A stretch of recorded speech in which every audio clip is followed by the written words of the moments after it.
do. They find the kill. They're able to trade effectively to still hold down this side of the map. Turns into a one-on-one gunfight. Real's able to win another one. Doesn't have to do too much here. To keep the progression alive. A BZ can't find him. Just tucked in to these generators pretty darn nicely. So the first tick done, second tick on the way. It is still just Real on the point, but he's got a lot of Heretics members around him, keeping this B alley safe. So all Real has to do is try to stay covered from mid. Not fully able to do it. Second tick not locked yet, but there are still Heretics members trying to get it done. Yeah, they're gonna go right back into the point, and you're already gonna get the investment out of the cruise missile. This can come back to work, or it could be very, very bad. Thankfully, he's able to find that kill, keep his teammate alive on that B point. Third segment still getting worked on, and it looks like not a single player from Atlanta is gonna contest unless a BZ has something to say about it. Just in the nick of time, able to stop that third tick. Oh, and Metals gets stunned. I was gonna say BZ really wasn't damaged that badly, but is able to get a little bit of help from his teammates. Not a little turn as Vico slides right past him. Oh my God. Oh my goodness. Lucky, very lucky to be alive, as that looked like the snap of the century from a BZ. And now with only 30 seconds on the clock, not a lot of lives remaining, Miami have taken their efforts away from B with a little bit of focus to try to pull the defense back to the A zone. Hey, but this is their last hurrah. There's only 20 seconds left. Metals has worked his way from that blue positioning, is trying to catch the timing on the pinch. He is unfortunately gonna fall, and so does Vico around that B point. So with only 15 seconds left, it falls into the hands of Real and Lucky. Lucky drops, but Real still contesting at this B side, can stop the clock. Yeah, decent shots to a BZ. He cannot chow this. That should be an extra 60 seconds here. If a BZ, I'll say, gets two, that would be an unbelievable moment in time, but not to happen. 10v9, 60 seconds on the clock, and Atlanta have full awareness on where this Miami setup is. They're chasing down the kills. Yeah, we're basically all tied up in segments and all tied up in kills. If you are Miami, you have the slight edge by a couple of them, but don't want to allow Atlanta face to potentially go into this next round with some streaks, and you walk right into the pre-aim of Celium. He makes you pay for it. 3 in the feed for him. BZ over the backside of B alley. That will work out for Real. Lots of stuns coming his way, and that's enough for Metals to get the kill. But this is all about, like you mentioned, trying to stabilize that life count at the moment, because let's be honest, there's not really going to be much of a chance here for Miami to do too much work at A, especially with the numbers of Atlanta watching the crosses across the map, plus also players up close and personal. So 6v2. Kills being chased out still for Atlanta. Simp not sure where the last player is, but that's enough for Vico to eventually give away his position, and Atlanta will clean things up pretty decently. Yeah, they allowed 3 segments to get away from them. Miami do exactly what they need on their side, and I love the objective focus early into this map for them, because they sent 3 players initially over towards A, but they all committed on the gunfight. Probably if you don't commit on those gunfights, you can secure that first segment. But even when that happening, they still were able to clutch up on a couple gunfights over towards B Street, allow that positioning to be theirs, so they can slowly but surely work their way over towards B, get the segments that they needed, and able to keep it really close to the live tomorrow. So you would take that if you are Miami, who usually don't find any success at all. Yeah, very, very true. Okay, now that we've got trophies on both sides here for this next approach, Atlanta looking to battle over towards B alley. Decent response though for Miami. They've got 2 members trying to watch this. A BZ, this little play off the ladder, sees that there is someone nearby, and Real gets completely isolated and taken off the B zone. So Simple stay on. Minute 10 is where the clock will pause for a moment, but a BZ around the back through A has now found a kill top helipad, and this could be the precipice of Atlanta trying to reflood back over and get some of this high ground control. And that's perfect plays right there from BZ to try to draw a couple plays from Miami on their split push. So once he just shows presence on that side of the map, someone has to try to commit to work that objective, and that eventually makes the opening over towards B. Lucky Do is doing a great job over there, still contesting around that middle map, allowing his teammates now off the respawn to still try to contest at both points. Split focus though for FaZe is starting to get dealt with by Miami.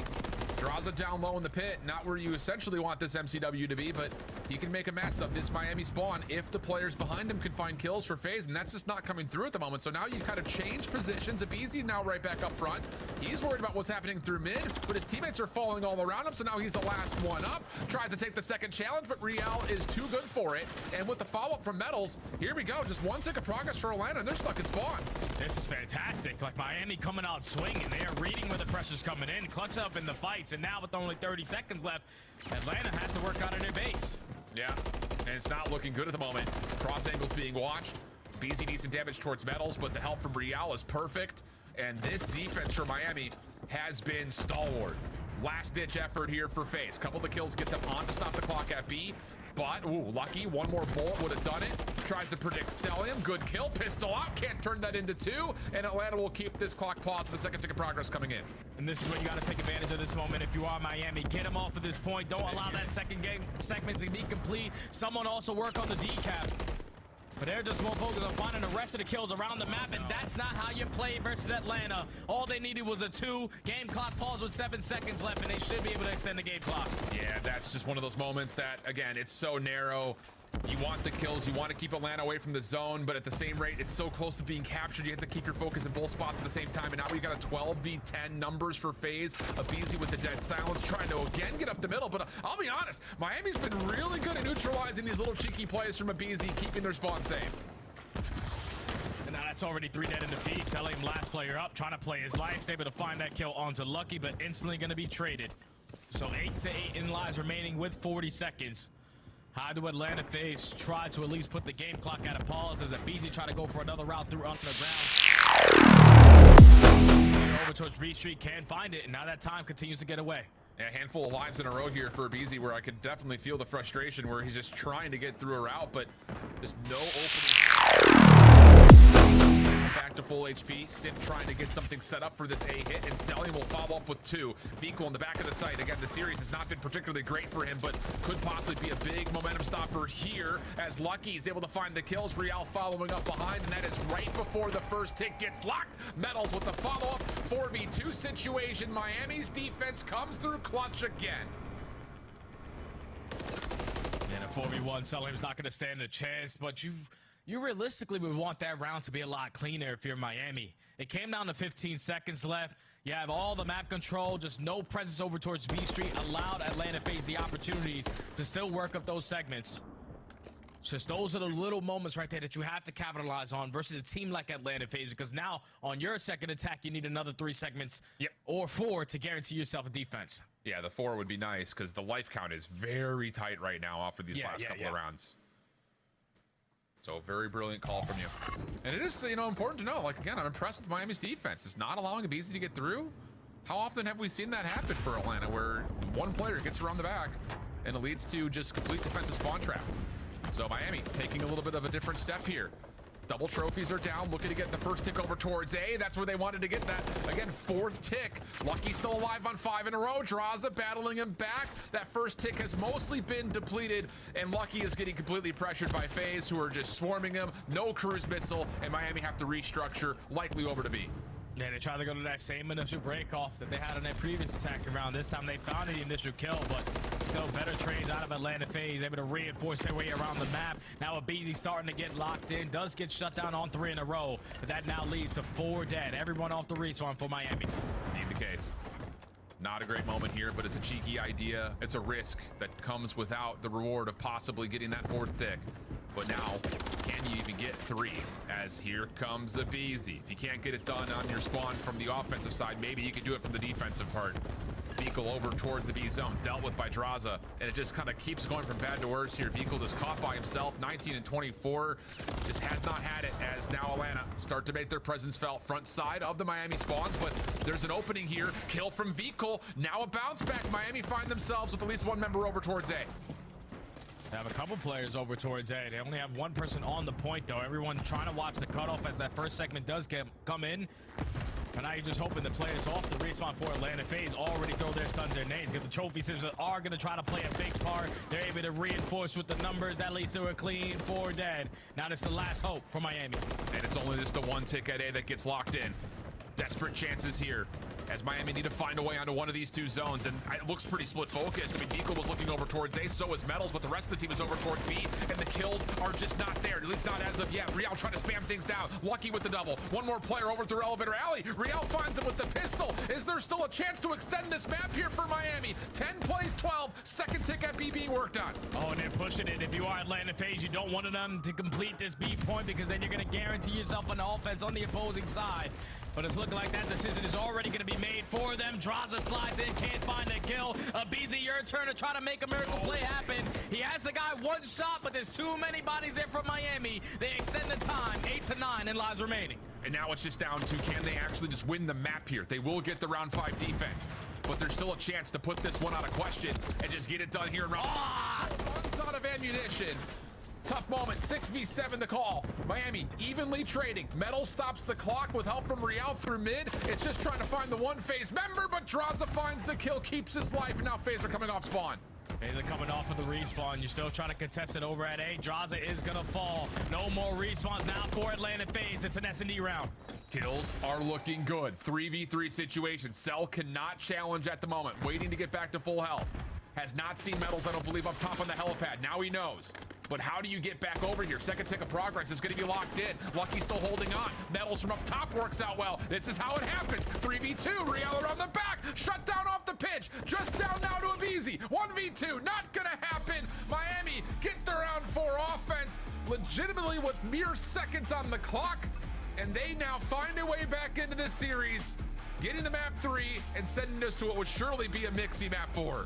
Oh my God, Miami, that is what I'm talking about. Way to have the ice to close out these moments. We're talking about Atlanta FaZe having a miracle push in their last couple of seconds on their offensive round to secure a couple segments, but Miami did the same exact thing. Lucky and Real were able to complete that B point, find every single kill in the feed, and then just make it mixy. I feel like Miami, they have been turning up in control in general. That's now 3-1 on high rise, where on the season they were 4-10. They have just been looking unbelievable so far throughout this stage. And if you look at it in a big picture way, they should have potentially closed us out in 3-0 with the way that they are playing right now. Absolutely. 37 and 22, 71 on damage for Real. Holy. Wow. 17 offensive, 10 objective kills. Guy was everywhere. And at moments, everything. So, okay. That puts a different taste in our mouths here in terms of how we start to look at the rest of this series. Because, again, like you mentioned, I think in a lot of minds, you could look back at how the map 1 went, 3-point game. Miami, major advantages in the search. They can't close out either. But here it feels like maybe the momentum has shifted just a touch, and that's a map right there and a round win that builds Miami a little bit more hope that yes, we can beat these guys, and yes, we can punish them for their mistakes, not just the other way around. Yeah, and they should have had that hope since the beginning of this series, like, because they came out swinging. The SMGs, we said that they needed to step up. Real's been playing great. Fico had his moments where he flips that switch and starts to take over. It's just the little mistakes versus these top 4 teams that cost them every single time. They minimize them there on that high-rise control, and now they're able to force this game number 4 in 6-star, where they're going to be feeling really good. If you're Atlanta FaZe, the only thing that you got going for you is that the fact that this is another map where they're winning a majority of their rotations, but the hold percentage and the break percentage isn't there. So if you're Miami, you can take that one category away from them. You have a chance at forcing game 5. And I think the thing about it, you know, just to keep marinating on what's about to happen here, is you just don't start slow if you're Miami. You won map 1. I mean, legitimately, it was a 60-point game at one point early on in that first set of hills. So if you're Miami, just don't come out and get battered and bruised and allow Atlanta just to play at their tempo. If you can do what you did here in round 4 of this high-rise control, makes Atlanta sweat a little bit, yeah, you're absolutely right that this should feel like a very neutral battleground, if not maybe a little bit of favor potentially to build over to Miami, considering some of the struggles that Atlanta have had, and again, setting up off of a rotational win, which they've been really good at. Yeah, that's the craziest thing, because if you talk about this Atlanta FaZe roster all season long, rotations has always been the thing that's last in their minds. They want to make sure that they're getting great holds that lead to a lot of time. Their break percentage is always going to be one of the best because of the kind of plays that they have. But when they're thinking about that rotation, waiting for the play to come to them, that's where sometimes they can get a little bit impatient. So that's where you have to find that next level gameplay if you are Atlanta FaZe, to realize, like, in this situation, I can just simply put my controller down. I don't have to go play for a gunfight, because if you lose that fight, then you're at the man disadvantage. Off the rotation, you potentially spawn your way all the way across the map. Yep. If you are Miami, though, this is it right here. This is your opportunity right here to shut all the haters up. You can't be in a top 4 team. You feel like everybody watching this series feel like they have still a really good chance versus Atlanta FaZe. But the only thing of stopping them from potentially walking away with this series is this map number 4. Because if you get to that 6-star S&D, that's their bread and butter. And again, just taking a look at the implications, we mentioned this briefly before the break, before the control, but honestly speaking, in terms of Major 4, the only thing that this really impacts is the ability for Miami to possibly supersede Atlanta and possibly steal away a number 2 seed. I mean, there have been moments in this calendar year where Miami has kind of snuck their way into an upper bracket, but to possibly be a number 2 seed going into a major, where again, they started this whole affair kind of on the bubble, that puts us now in a different position to consider them as a major threat, not just for maybe the major, but also for what kind of damage they could deal eventually come champs with the audience and the fans back in action again. So there is at least something on the line here, not just a proving point. Can Miami take down a top 4 team, but can they set themselves up for one heck of a finish to this year? Yeah, it's going to be about those rotations, man. You see it right there on your screen. 10th overall for Miami. When you're late to the party, even though you're able to find successful time off of breaks, it's not really the ideal way you want to play hardpoint. You need to put yourself off the rotations you can set up, especially on a map like 6 there, where a lot of these hills can be money hills for full 60s. All right, here we go. Again, need to see a hot start here for Miami. They have been great in terms of finding ways to get good points per 60, especially when you look at their ability to find break attempts. But to start, 3 for 1, the opening exchange, Atlanta spawning towards P2, and Miami already off to a really solid setup over the top of the first hill. Yeah, this is perfect because it's already been 25 seconds wiped off the game clock. And now if you are Miami, you are still holding on, or at least still contesting around the middle of the map, not allowing Atlanta FaZe to get any time here. But if you can chain a couple kills and be aggressive up to that middle side and potentially spawn Atlanta FaZe out, that would be the perfect start. But Atlanta dominate with the gunfights over towards water, able to put themselves in a position to get time now at B1. Yeah, stabilization is good, but Miami off their respawn, finding kills to possibly re-influence the hill. Vehicle last one left. We'll make sure he can see the majority of this remaining scrap time to go the way of the Miami Heretics. But like you mentioned, looking over towards the second hill here at the palm tree, we've got Atlanta set up with the spawns. They don't get to bump the hard point as much as they would like, but they will have to battle right from the front doors, which happy to take. No nades needed, no worries about the trophy system. It's a quick break for Miami. And look at the plays from Miami. The heads up route right there from Vico to just back up through the middle of the map, make sure that Atlanta FaZe is still going to spawn on the backside of this P2. And you don't give them an opportunity to even think about that rotation, as they're still fighting tooth and nail all this time here at this hard point.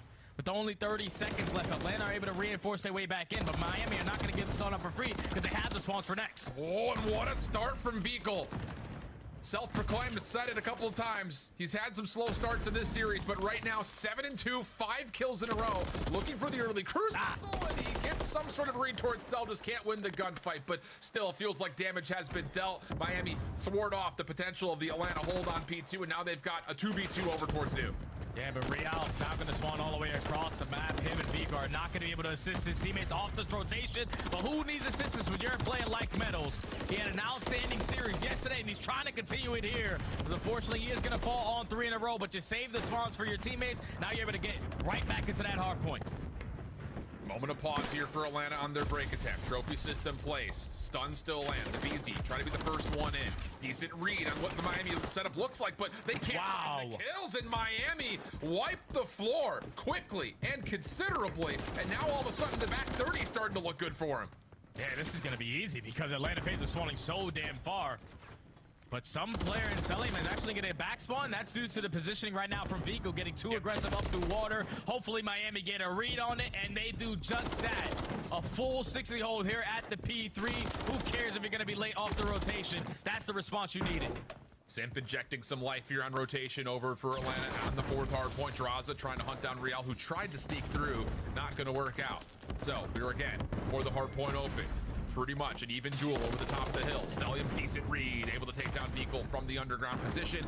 And now there's numbers starting to amass here for Atlanta. Break attempt on the way, though. Miami able to get into contest. Kills from Real are decent, but the follow-up from Cell and Simp, really, really well done. And we're going to continue this 2v2 as Cell finds himself on 4, not quite the 5th, but Easy takes care of the rest of it, and that's going to be enough for Atlanta to get in.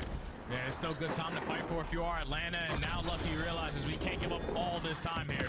So we're going to invest that cruise missile. It's not going to connect onto anyone, but at least it puts your teammates in a position to find this contest.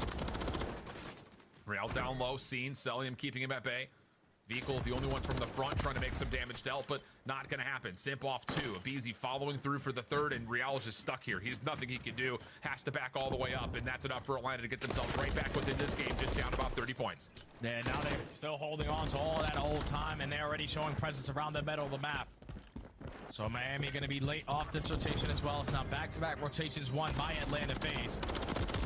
Just trying to turn this into some good time here at this P1 HP, but the initial gunfights go in favor of Miami. You just got to find the last 2, and that break comes in very, very quickly. Indeed the case, but Atlanta still have this middle staircase position. Still trying to use this as an opportunity to just peek in towards this hard point. Cell, topside nest, that works out nicely for a couple of Easy's. Nade also lands, and yep, the position through mid allows Atlanta a chance to re-break the hard point. We're not done yet. Miami right off spawn, trying to get back in again. Yeah, they're trying to push their way right through the front, going one by one, just walking into the frame of draws that thankfully Lucky's able to take him down. But it's still Atlanta FaZe soaking up all this P1 time, and they have the spawns for next, so you got to try to get them out. You don't want to allow them to chain these 2 hills together and blow the lead wide open. Cell on 4. In a little bit of trouble, but has a couple of friends nearby to keep him largely safe. Now the rival 9's out. Tries to pop up for kill number 6. Not going to happen as Metals takes down 2. So the scrap time largely won by Atlanta, but the exit kills are good, and Miami's going to have a chance to get a quick setup to try to break over P2 again. And now if you are Atlanta FaZe, you already see where they applied the pressure the first time around. It was everyone through the front, so they're playing a little bit more of a spread setup here. Sid watching the middle of the map, everybody else focusing over towards water. They are holding on. It's already been 20 seconds uncontested. They're finding every single kill in the feed. Atlanta FaZe take the lead, and this is where it gets to be a scary moment because a couple players from Miami are going to spawn out towards the back. If these players in front side of water drop as well, you're going to give the rotation to Atlanta FaZe again. The thing about it was Atlanta didn't realize the spawns moved. No one was looking for that whatsoever, so now Abizi finds himself in no man's land, and that is turning lemons into lemonade right there for Miami. Unreal stuff. Atlanta don't get the read on the flipped spawns, and all of a sudden we've got ourselves, yes, a marginal Atlanta lead, but Miami are right back over to P3 with their setup.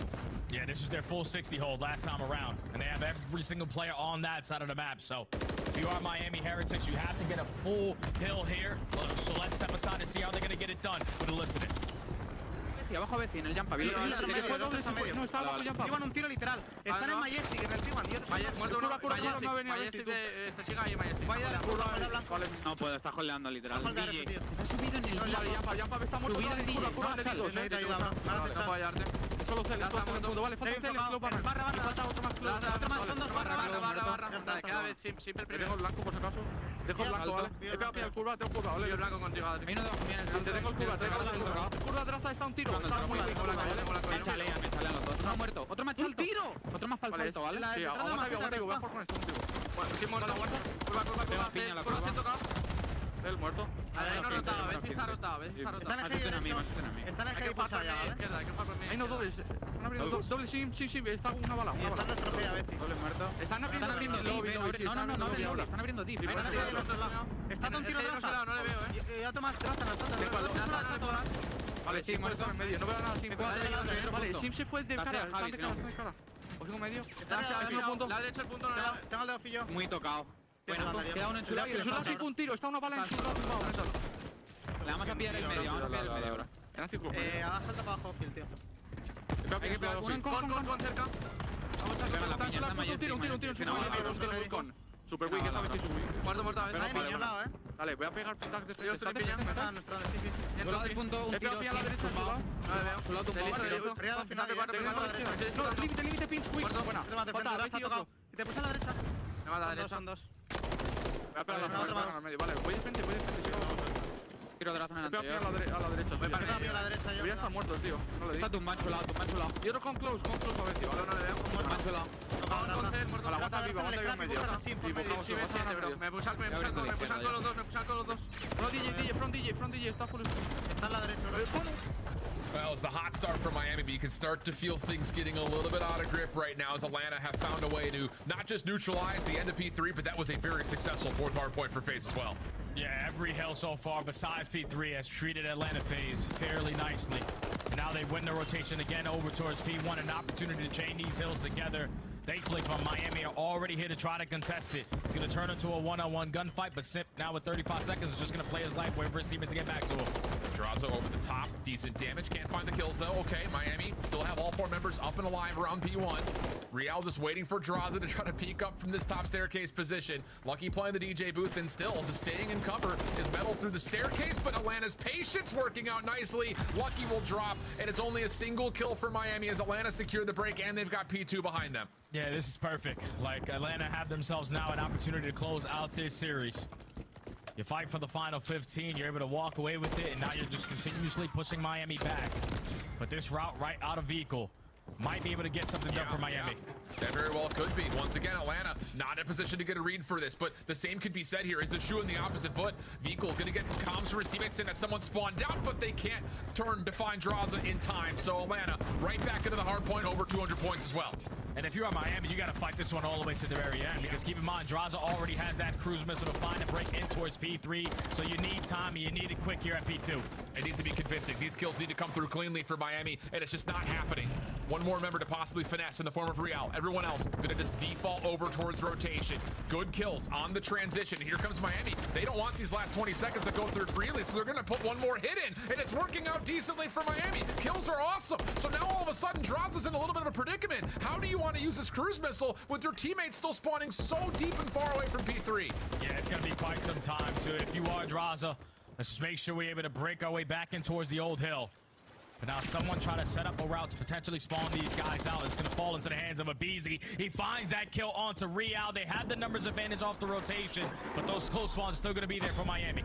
Someone has to be a hero in and around the hard point here for Miami. Cruise missile called in. It will land onto Lucky. Metals is still alive. Looks like behind the bar. Vehicle, Real trying to hold the middle of the map. Here comes the hit from Atlanta. Metals good for the first. Trying to pre-fire the second. Not going to happen. Atlanta secured the break, and now it's desperation time for Miami. Yeah, Beezy's the game breaker. He played it super slow on that pinch. All he needed was one kill to spawn everybody else from Miami all the way across the map. Now Atlanta phases need one more hold to call series. Well, it's up and over the wall. Simp right there to follow up with the damage from Draza. 1v1.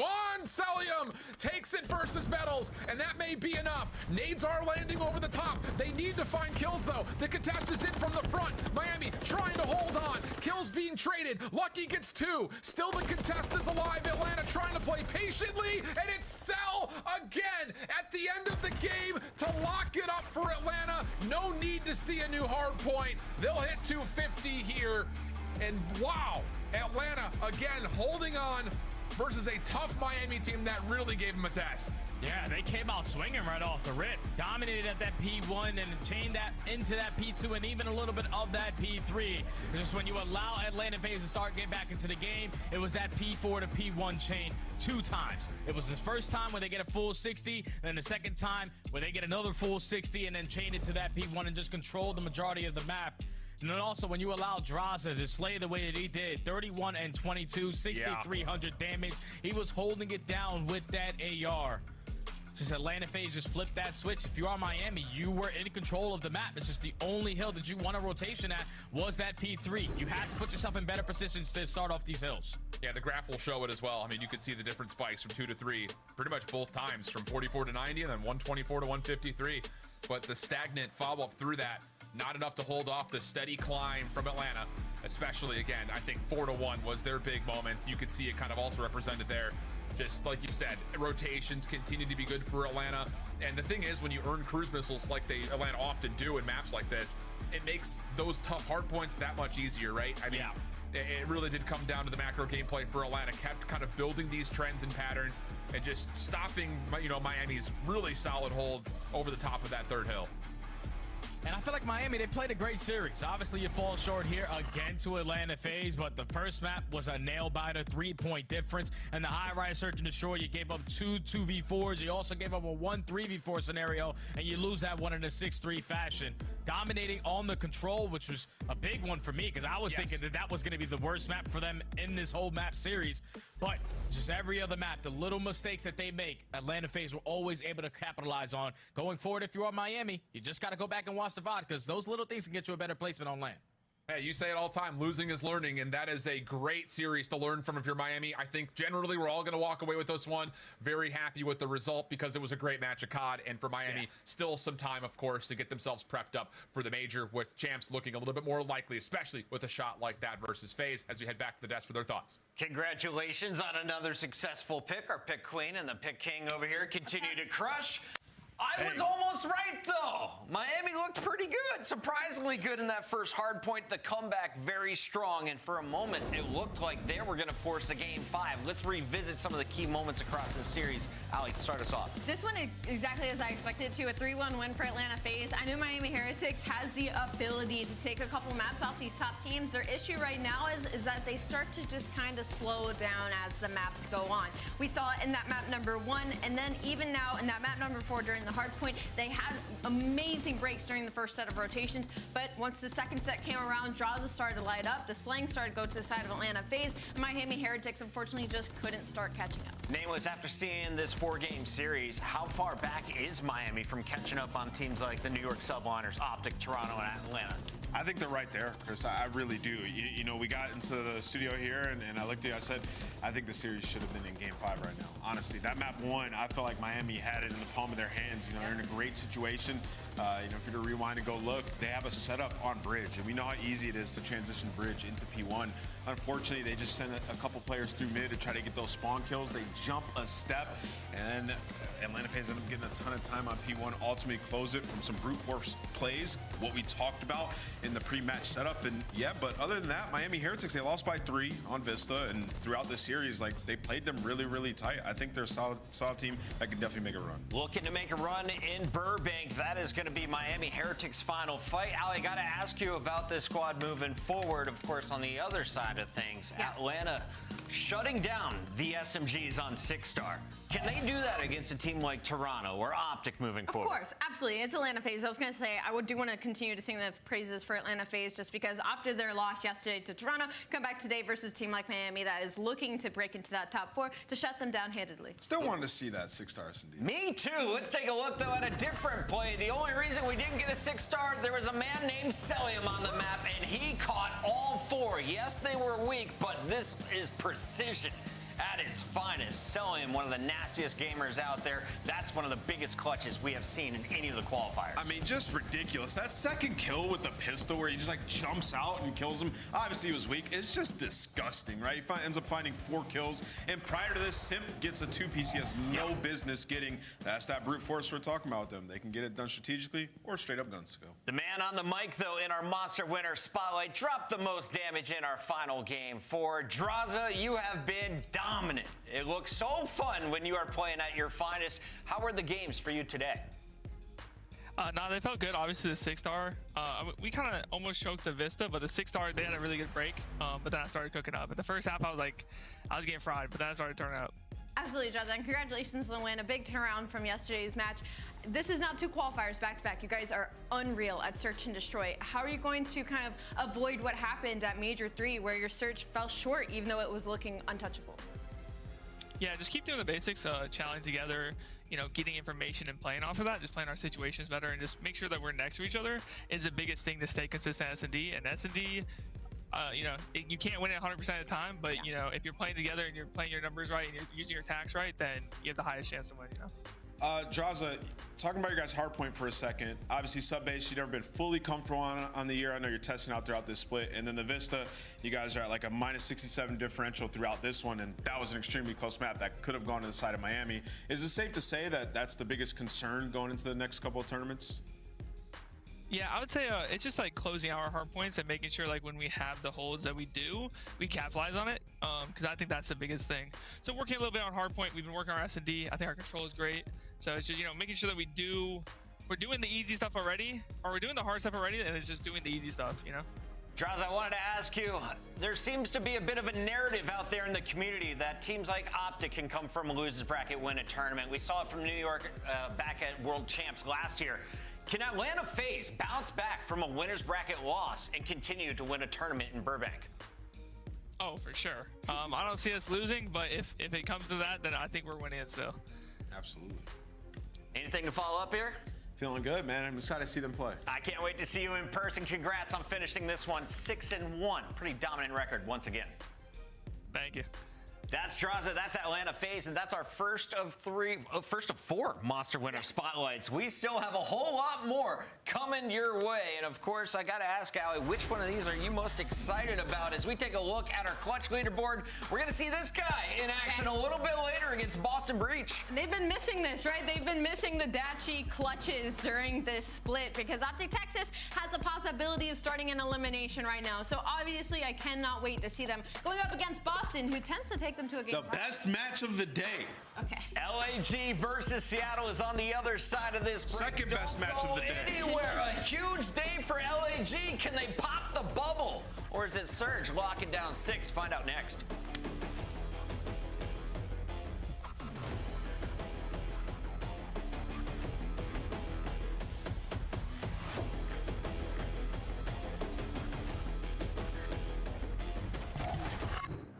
Upgrade your game with the Scuff, the official controller of the Call of Duty League. The Champs Tracer pack is available now. The bundle includes the Reaper Operator skin, Ripper Weapon Blueprint, Death Stare Weapon Blueprint, Cuts Deep Charm, 2 calling cards, 2 emblems, and 2 weapon stickers. Use these items in both Call of Duty Modern Warfare 3 and Call of Duty Warzone. Available in store now using Call of Duty points. Upgrade your game with the Scuff, the official controller of the Call of Duty League. The Champs Tracer pack is available now. The bundle includes the Reaper Operator skin, Ripper Weapon Blueprint, Death Stare Weapon Blueprint, Cuts Deep Charm, 2 calling cards, 2 emblems, and 2 weapon stickers. Use these items in both Call of Duty Modern Warfare 3 and Call of Duty Warzone. Available in store now using Call of Duty points.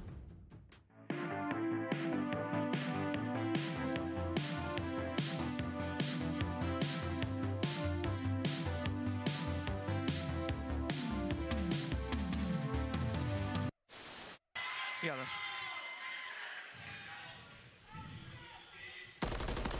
push me. I already pushed. On the fork, take your time. Probably won't hop in this situation.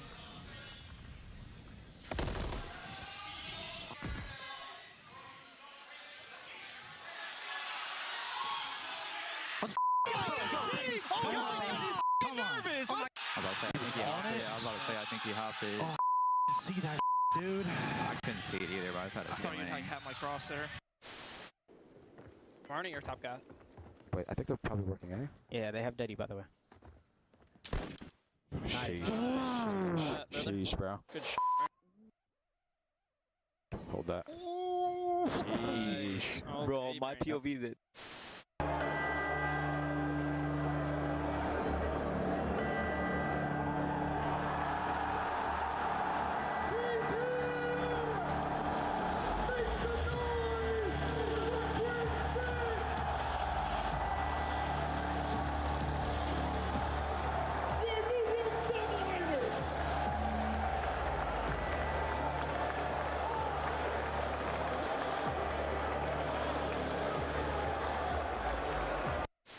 Whichever bomb site they choose to go to, 30 seconds on the clock, and well, Easy's been seen and he will drop off the map.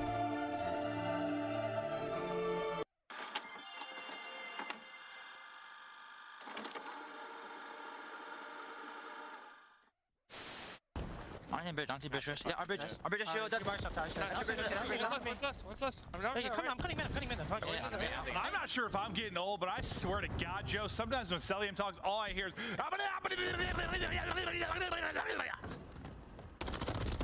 Yeah. Weak, close. Nice. Don't want that cat. Yeah, Calf killed me. Top out. Cat weak. Falcon. Jump down. He's still in yellow car. Weak. I can kill him. I'll point, bro. One's out now. Mid cut. Too slow, buddy. You haven't got time to go dumpster. You haven't got time for that. I got world starred. Oh my god. Yeah, he was shooting guff. I've just seen that in the death cam. The guy's jumped off plan. I'm like, surely he's getting his kill. Yo. It was bad. It was bad. Pure guff coming out. I had the wrong attachments on. Yep, he's absolute. Holy shit, speak. Yo, tell me how. Tell me how. In the corner.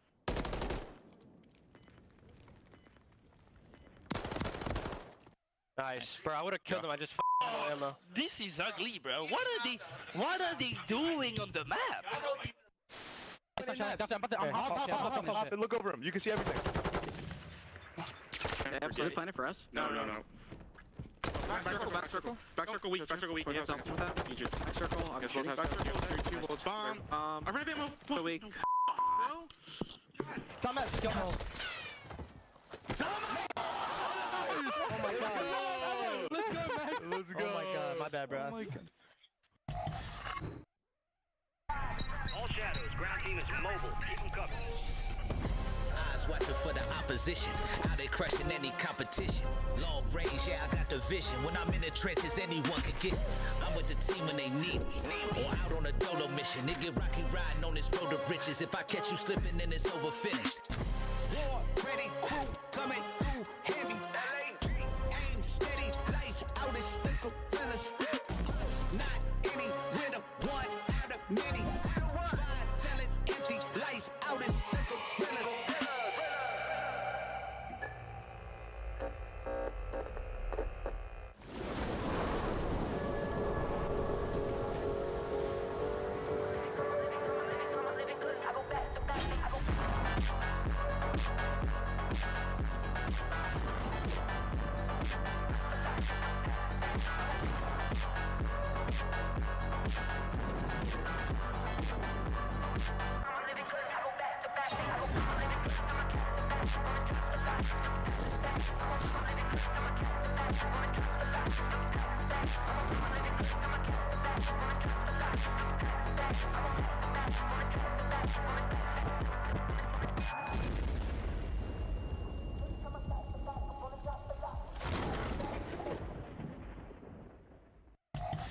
Welcome back for probably the second most important battle of the day. Yes. We got Maven and Merc locked and loaded, especially that Maven guy. He's excited to see his favorite team, LAG, take on the Seattle Surge. Alley Cat, why is this such a big deal? It's such a big deal because these are some teams that are still kind of on the bubble. LAG is a part of that big tie. Seattle Surge leading by just a couple of points. And Seattle Surge hasn't really been surging recently. They had strong respawns this split. Their biggest, strongest map mode right now is going to be that control. They were 4-1, but they fell versus Miami yesterday in a game 5 where they lost not only Search and Destroy, but lost map 1 and map number 3. So even though their respawns have been strong, they fell short recently. Yeah, Monster Energy pregame champ spot, confident. They're the 6th seed with 160 CDL points. They're currently 3-3 in this split. With a win here, it guarantees the winner's bracket. That's huge. That's huge, and they're looking to win a tournament, right? Like, these guys aren't worried about not making champs. They've been great. You look at the respawn, they're like 10-6 there. The Search and Destroy 4-5. The game 5s have cost them a couple of series. I get that. But in Search and Destroy, like, I'm confident when they get to land, they can figure it out. They've been a good Search team majority of the season, despite what roster duration that they've had. So Seattle definitely not feeling too much stress at this point in time. On the other side of this fight, we have LAG, who is very much in the mix of things after some stellar upsets, including a match 1 roundup against Carolina. They took that series, and since then, Fame, Estriel, and DiamondCon have showcased their best series against Vegas and Boston. For me, LAG has looked a million times better these past couple of matches. And the main focus has been on DiamondCon and Fame. DiamondCon, we knew what he was capable of doing. It was just about the consistency. It was the same story with Fame. A very high ceiling, but they weren't able to do it on a consistent basis. Now they're doing it across all 3 game modes, each respectively, with a positive KDs. For LAG, if they can continue this, the chance spot is in the hunt for the Monster Energy pregame. Yes, they have the 11 seed, but remember, that is a 4-way tie of 140 points. So with the win here, they could jump 3 other teams. Yeah, I mean, like, these guys 50% in all 3 game modes throughout this split. The new maps look good in Vista. Fame's been crazy in Search and Destroy, but like, as trivial as it may sound, it just feels like they're in a better headspace. Every time we talk to a player on LAG, they're like, we understood the situation that we're in. We're not too far behind. Everybody's counting us out, but like, we just have to calm down on some of these respawns and close them out, and that's exactly what they've been doing, and they've got back-to-back 3-0s in the last 2 series. We got Vista for map 1, 6-star. The other new map for map number 2. Who has the edge through our first 3, Allie? I'd say as far as hard points go, I feel like Seattle was feeling strong. But for the search and destroys, I'm leading a little bit more for LAG. I think the biggest question mark is that Karachi control. They lost it versus Miami yesterday if you're Seattle Surge, but LAG hasn't had any strength and control. So map under 3 is going to be most important for me. Let's take a look at our Scuff pick'ems as Rosalie is still in the lead by 1. You get to go first. Who you picking? I'm going to be a little silly. I know Anne's going to try and catch me on this one. I'm actually going to go with LAG. LAG, she's going purple. Yes. Not a horrible pick. I'm going to go with the Seattle Surge. I think they take this one. I am going to ride with Ali until I'm wrong. It's going to be LAG and you fans. You didn't ride with me last prediction. Yeah, that was wrong. All right, let's send it over to Maven, who's very excited to see Flames and Fame. And his buddy Merc. Joe, is he darker than Joe now? I think so. He's so tan. Listen, we've been getting some sun. I woke up this morning. I walked 4 miles. I did a Peloton workout. I lifted. I went to the pool for 2 hours. Nobody cares. Woo! I'm glad you're taking care of yourself. Hey, I feel. What the? What is that for? Who just did that? I don't know. Fucking, where did he find Where'd that? you just find that? That was awesome. Okay, I was not prepared for that mentally or physically, but that was great. Thanks, Christopher. All right, now to the matchup. Listen, you and I were in an interesting spot the other day because we were casting, the Boston versus LAG series. And, you and I, like, even when we were off camera, we're talking, like, I can't tell if, like, Boston's so bad or, like, LAG's actually playing really well. And at the end, we were like, Boston, LAG was playing well. Like, they were. It was just then next day they 3-0'd. Yeah, and then that, like, sort of backed up, I think, what we thought. I was like, holy. But right into it, Hook the Nuke looking to slow down this run from LAG as they're on back-to-back 3-0s. It's a 4-0 start for Hook, though, before he drops. I mean, this is, I think maybe if you looked at the vetoes and had a question mark, it's probably this map. It's 6-0 for Seattle Surge. Now, LAG have been getting better at it, 2-0 in this major or throughout this stage, but yeah, you've been undefeated. You've taken down some top dogs. This is probably one of the maps Hook's best on. He really struggled yesterday, so good start there for Hook. This is gonna be a wild finish. I mean, it just felt like we finally had an idea of what was going on, and now everyone's improving. Teams we thought were dead in the water are improving.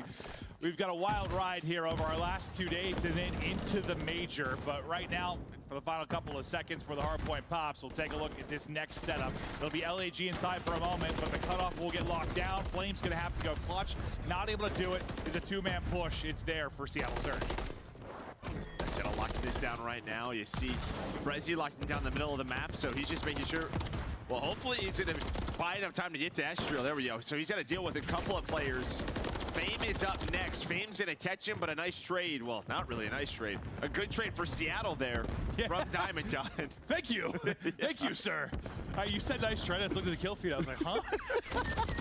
Nice trade for Seattle. Yeah. That works out, but still.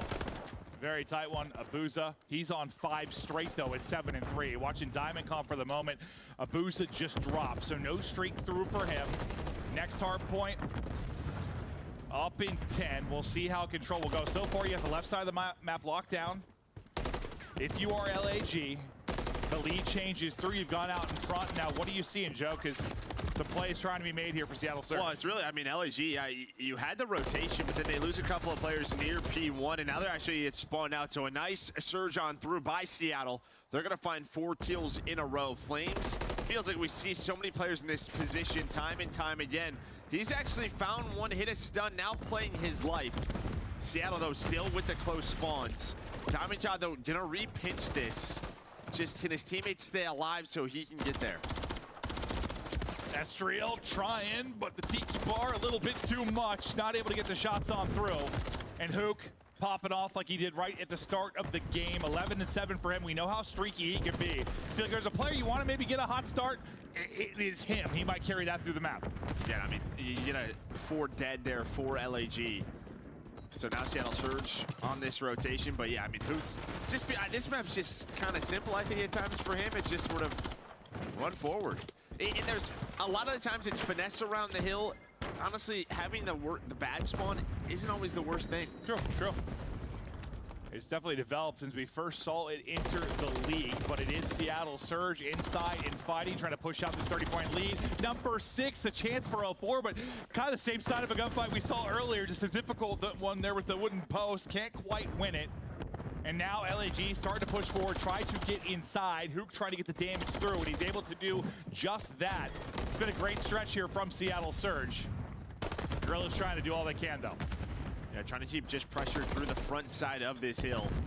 Estrio, the next player up, just trying to put nades on it, but the trophies are there. Then Hook off spawn, right back to work with a triple as Hook the Nuke continues to go off on the map. Now just trying to get across the map with their teammates, but he will have to slow down. So 10 seconds left.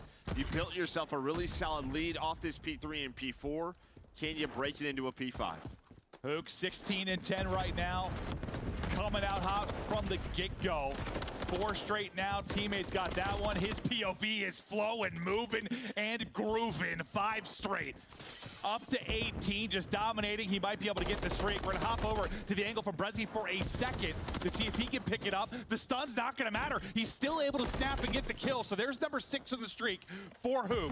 Nice sequence. Yeah, I mean, he's able to push that out. There was 1 player off spawn. The rest of LAG were on the opposite side of the map. But there will be 3 dead. I just turned, I saw Chris with the broom, just sweeping up confetti.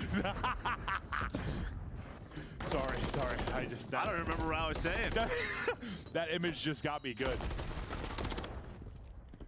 Looks good with a broom in his hands. Great stuff, Chris, but doubling up their opponents now is Seattle Surge.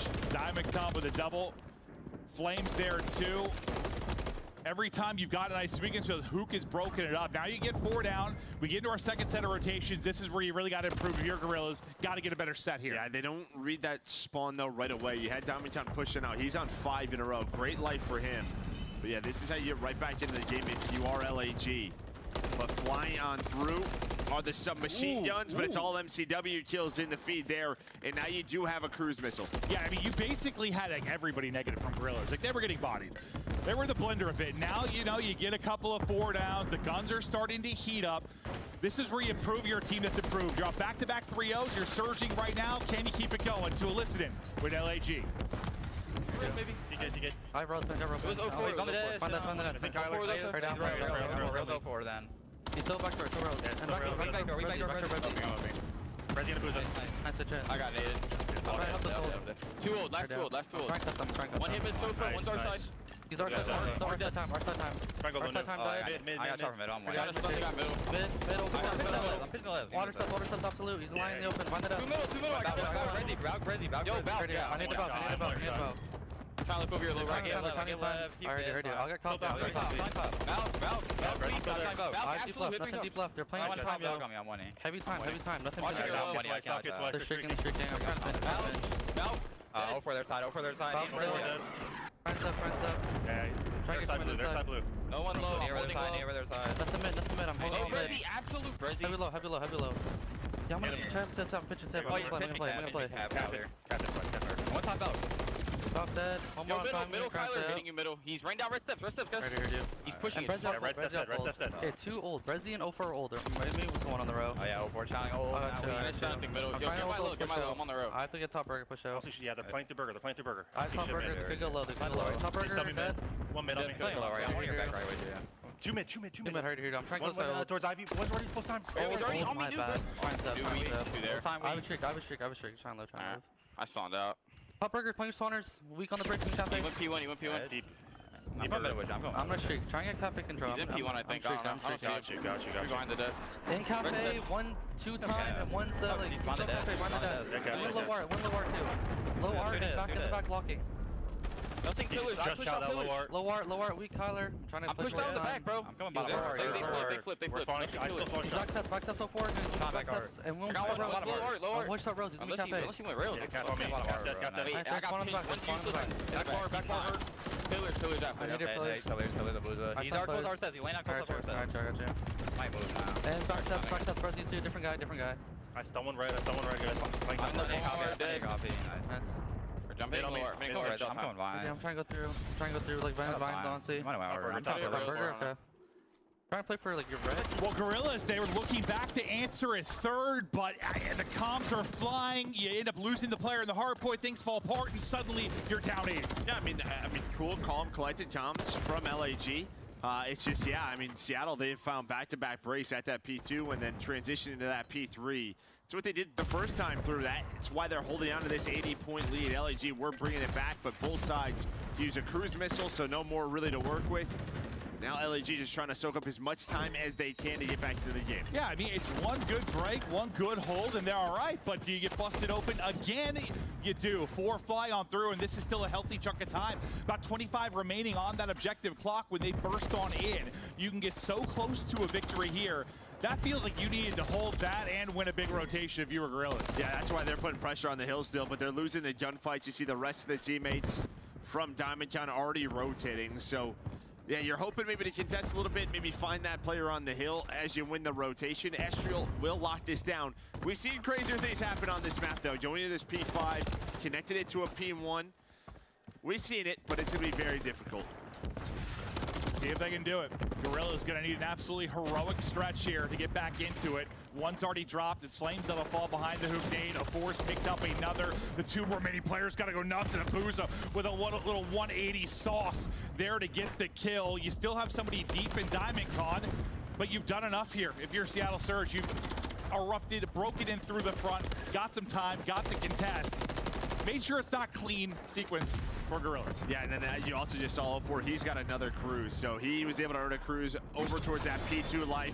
Just gonna go for it. They know they just need 6 seconds. We'll deal with Flames on the backside, but Fame is right back into it. Same with Diamond Con, so you might get this to a P1 if you are LAG. It's looking like they're gonna get to the P1.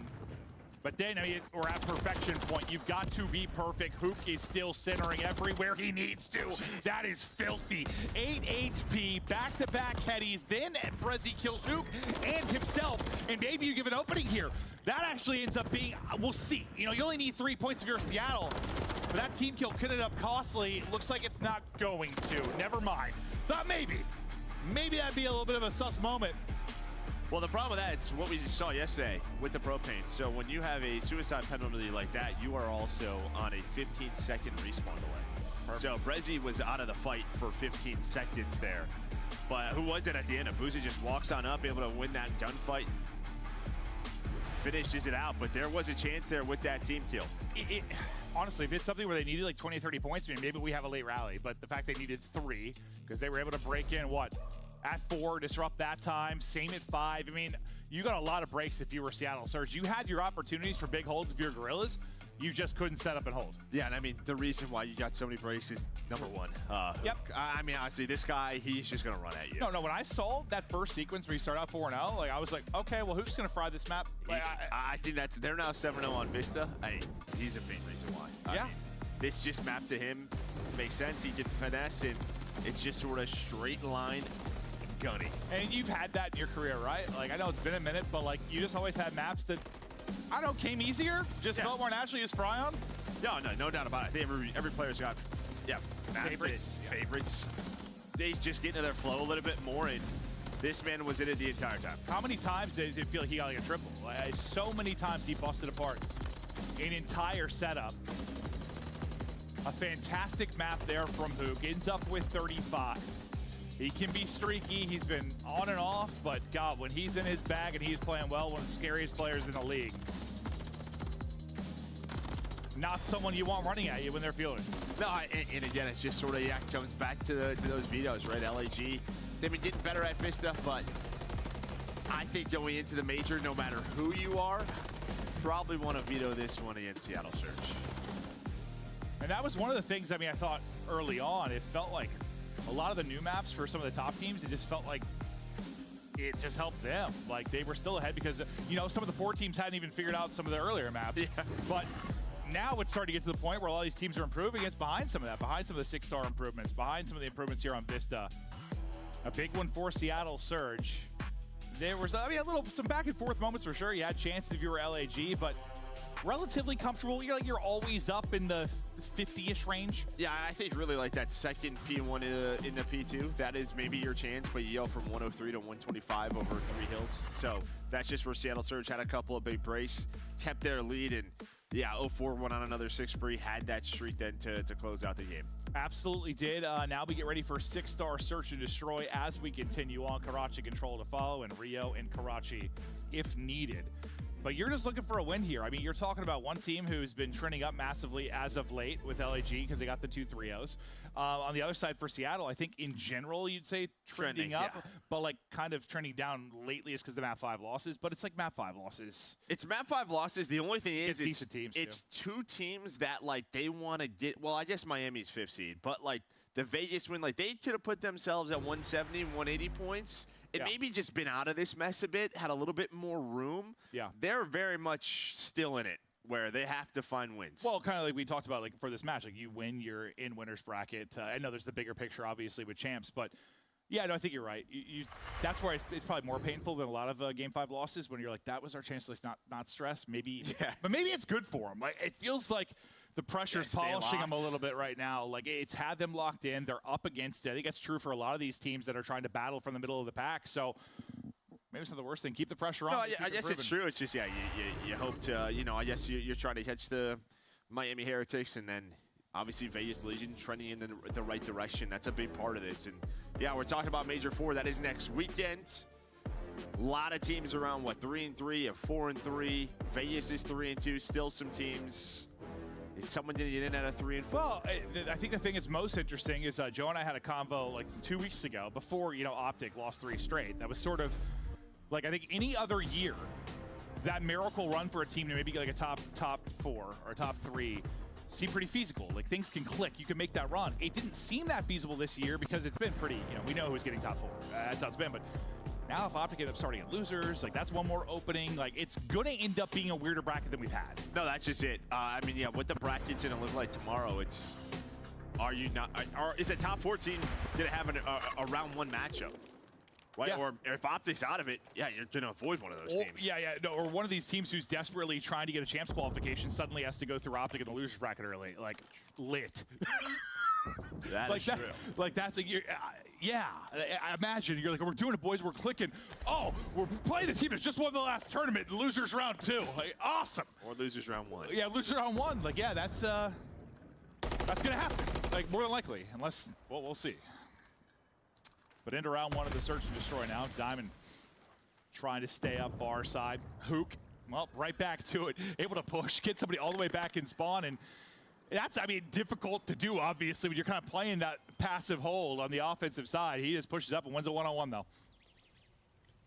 Yeah, able to catch Estriel, and we've just been seeing a lot of that where the offensive teams are staying very patient middle of the alley, waiting for those pinches, but Hook able to win that gunfight. Bomb is planted, though. How does Seattle want to retake this? Ooh. You get aggressive if you are Fame and Diamond Con. On the other side, though, Flames is picked, and then right away, you just trust in your teammates to look over you. Diamond Con, though, did a jump out for this, but there's enough time. And Abuza stayed alive. Yeah. He doesn't get the kill. Wouldn't matter. This is another player, but that looks so hard from his side. Like him coming off the bomb, the animation of it. Renetti gets a little windy. Doesn't matter at the end of the day. But no, I was surprised like Hook just went up and won that one-on-one. Because even we saw FaZe yesterday versus Ultra. Ultra were playing that passive offense. FaZe did like a 4-man hit up the middle on defense, and they didn't get a kill. Like all 4 of them got chopped down. Hook able just waltz up. Get that early it's a double chow. That's like the only thing. Normally, we've even seen Fame and Estriel kind of be the 2-man game in that middle alley. But this time just catches the timing and able to win that one-on-one. Then gets 2 more. Yeah, he gets 3 in the round. And, we've talked about him being a streaky player. that could be across the series. He just starts hot, and he's going to have one of those dominant ones. That might be the case here. He is so fun to watch when he's playing well. Already up to the 3-0 start off the 35-kill map 1. We're out here quick. Trophy coverage. Bomb getting planted. What will the timing be like on the smoke retake opportunity? Here we go. It's a stun deep first. That'll keep 2 obey. Now the smoke comes in. 1 tag through. Hook right into the chaos, trying to find an opening. Thought he did for a second, but then he falls. A 4 may be in trouble as well. Yeah. It's Gorillas finding all the kills. We're shaking. We're baking. It's all on Brezzy now. 1 versus 3. See you later round LAG. Magic Man and El Diablo through the smoke right there. Yeah, that is just kind of A-Bombs type on 6-star. That's like my only complaint with this map and mode. It plays so well, but then there's just that. Yeah, put a trophy down. That's really it. Yeah. But it's only round 2. Your only player who got kills was Hook. You had 1 trophy on the Seattle side. Well, I mean, Nobody even else at with, like, I mean, the trophy sometimes was in a position to pick that up. It ends up getting shot because it might be open to. We've only seen the trophy pick that up a handful of times, at least when we've casted it. Well, I think that's why we've seen a lot more teams be patient on offense. Yeah, And they were not. They just went for it. But that's like the one thing I just like that. It's just chaos. I mean, it can be funny to commentate. I had a blast with that, but it's like, oh my God, like, we're just, no one's seeing. There's just bullets everywhere. Like, it's a tornado. Blister. Yeehaw. Early fights. Brezzy is able to get 2. Fame and Flames get kills as well as Brezzy he's going through it. Flames, his stun just got a kill. Yeah, sure did. 1 HP and just 1 HP. Catching the fastball. What is going on? Right to the nipples. Bomb down mid-map. Honestly, it looks like we have like, what was like the old mode you guys play, like Demolition? Or what was the one where it was like a middle thing you had to capture and take it back? What was the mode? Oh, War? Was it War? Is that one I'm thinking of? Maybe, yeah. I don't know if it was Halo or COD that I'm thinking of. It's like you had like a middle objective. You like take it to the opposite site. Or I just made up a game mode in my head maybe too. That could happen. I've been around since the dinosaurs. But now DiamondCon, he had a nutty 1v3 clutch on this map earlier in the year. See if he can do it here in a 1 versus 2. 0-4 and Abuza, the ones that try and shut him down. Yeah, I mean, he's just... Oh, okay, depending on this, did Abuza see him? I don't know if he saw him. Maybe he thought he did, but Abuza chows, and then 0-4 goes to the bomb, so you're not on the same page. DiamondCon, though, with the smoke, did have to check this, and 0-4 just kind of baits it out. No, that was perfectly done, because, like, he got the kill so far from the bomb, so you know he's stressing. Like, he has to get back. Like, the kill so far, the smoke makes him stress even more. Like, he's got to check it. Well played by 0-4. Yeah, but I feel like, 0-4 and Abuza should... You want to try to do something together? Oh, for sure. But, like, it worked out. I mean, it created kind of an easy scenario there for 0-4 some ways. I mean, there's obviously ways to lose that, but he's like, okay, he's 50 yards from bomb. I got to smoke. Good luck. Smoke, yeah, I'm going to just... I mean, yeah, he has to sprint back. Tries to. 0-4 gets him, though. Hook's still 3-0. Through all this chaos, 2-1 advantage. I think the scoreboard's messing you up. Oh God, it did again. Let's say how was he? Because LHG did the retake. Thank you. There we go. 3-2. They got you. Come on, scoreboard. One day we'll have the modern technology to have a correct scoreboard. It'll be 2035. No, it's actually every year. Oh, well, never mind. Now we just need to go back in time. We're time traveling. 4 working on the plant. Abuza out of it. 4v3 advantage now for Gorillas, and numbers are hard. Hi. Oh! Diamond gets a second after that. I don't know how he snaps on 0-4, but he does. Say, Hook kept going, and that is the retake.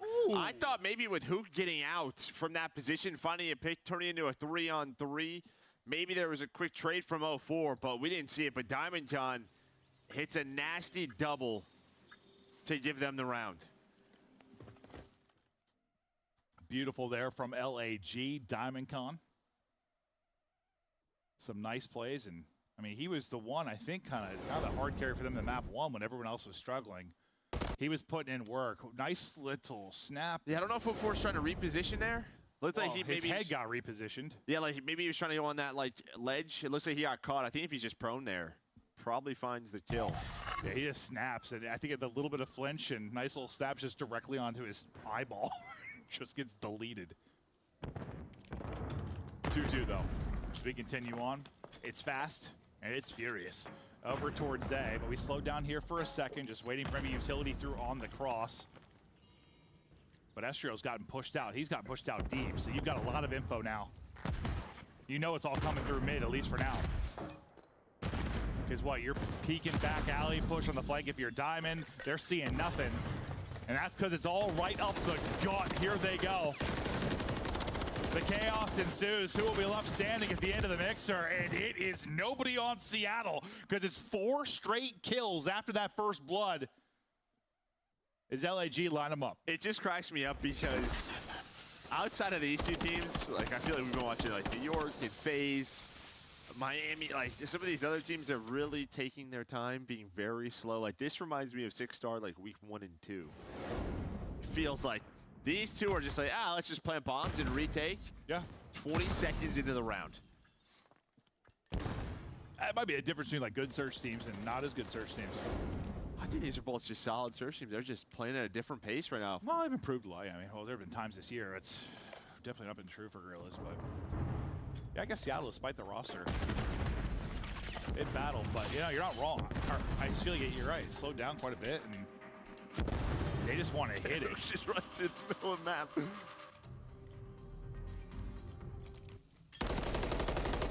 Brezzy, some tags through, wants to chase it, but it gets a little scary. Oh no, sweet child of mine. Oh. Will he get another? He sure will. Brezzy from the Chaos walks away with 2. I thought he was dead to rights. Diamond gives him a chance to bring it back, though. Yeah, Diamond's on 5 in a row, so even worst case scenario, if you don't win this round, maybe you're looking for that streak. They're thinking this is still an A hit, but now they're going to know this is a rotate out. They don't really have much info. Did they go through your spawn, their spawn, Fame's on one side, Diamond on the other, but now you have to rotate towards B. Yeah, this is a scenario where you get an early pick, maybe you play for it. If not, then maybe you just try to set Diamond up for 1. Just try to get him number 6. It's gonna be so difficult to retake. Get some tags in. So I thought he set him up beautifully, but 0-4. Ah, a little straight. Goes vertical, pops him with the Renetti. No streak there for Diamond Con. I assumed, I mean, you saw Fame put in some shots that maybe I'm imagining he's weak heading towards him.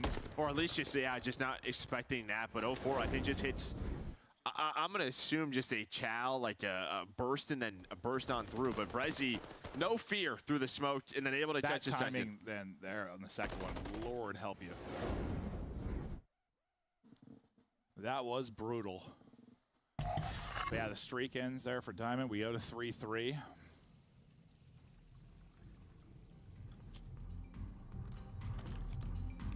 And now we'll see kind of a little 2-man game working out for info at B, but slowing it down a little bit right now are LAG. But you're hunting mid-map if you're Seattle Surge. You've got a lot of info through mid. This is very reminiscent of round 1. The only difference is you don't have sort of Estro by himself through the middle of the map. But now they're just going to try to go to B. And the middle setup pays off. I mean, that's the great thing about having middle on most maps. You have the cross to the bomb sites. It's just not usually that free, where you just they might have to go through the pool. Yeah, yeah. Not get caught there. But bomb is still planted. Flames is able to find 1. It's still winnable. A lot of this is going to depend on them syncing up. And you slowly start to work back if you are Flames. Now all 3 here around bomb. Abuza has hopped on it, so pressure now on Gorillas to get him off of this. They're able to do it. Nice little peek there from Diamond Con. Hoop, he's tagged up. He gets dropped. It's down to a 1 versus 1. 20 to go. Brezzy, Flames. Tagged. Oh, I thought he was dropped, but Brezzy, he's a magician yet again. Wins it. There have been some wild Renetti kills throughout the course of this one. No, there really has, because I feel like when we see some crazy, like just turn-ons or someone's getting just destroyed, it's usually because they stop shooting with the Renetti, they get lost with it, and well, we've had 0-4, Brezzy now, just with great composure in between these bursts. Well, I mean, you think you get like 2 bullets in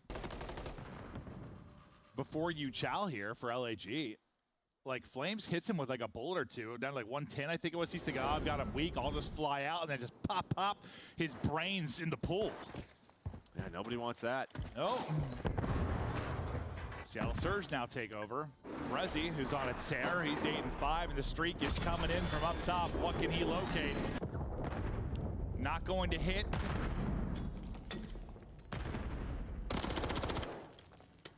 But he's worked up with 3 people here onto the site.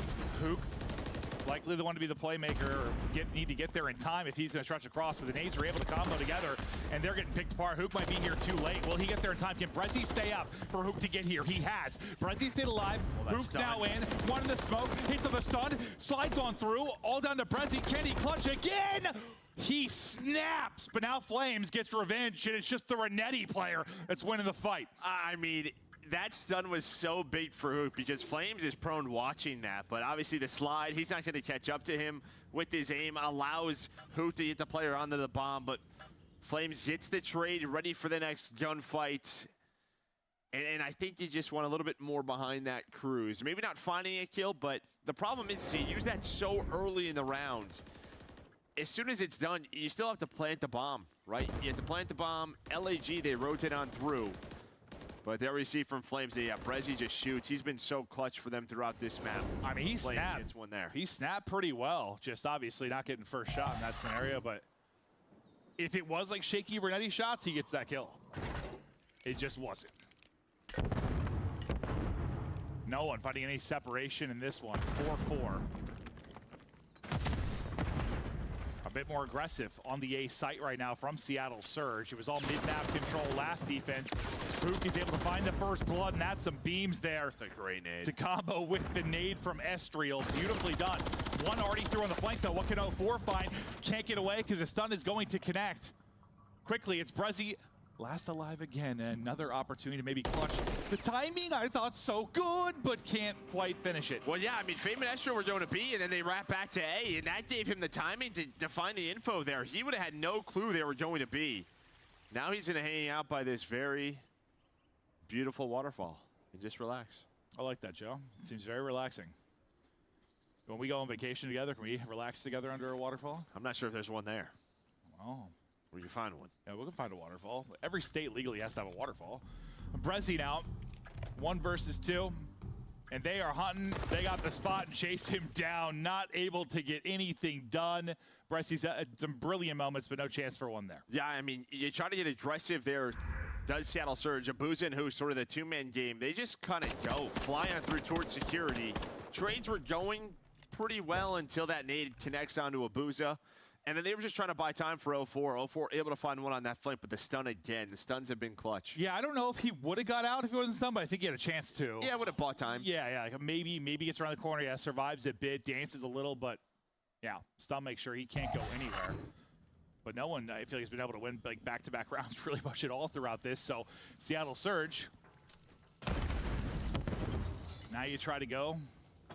Get this to around 11. B, for now, wide open. You're aggressive on defense, your Gorillas, though, so you know the gig is up.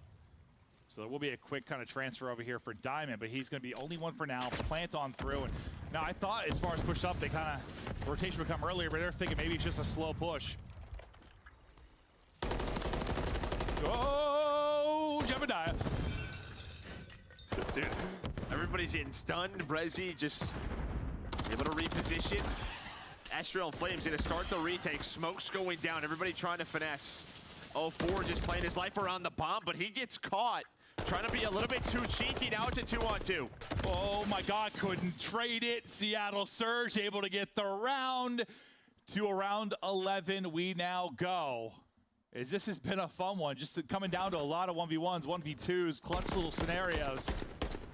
And chaos with smokes. Somehow Brezzy got here. He got all the way to this point. The Magic Man. Kind of does look like a magician, right? Absolutely. Yeah. Like, he probably is a magician. Like, I guarantee that guy is, like, good with cards. Like, when I see Brezzy, I think, like, I can't even, like... Shuffle? Shuffle well. He definitely can shuffle cards super well, I can tell. Like, he spent time dealing it, like, in Vegas or something. I know it. Round 11 now.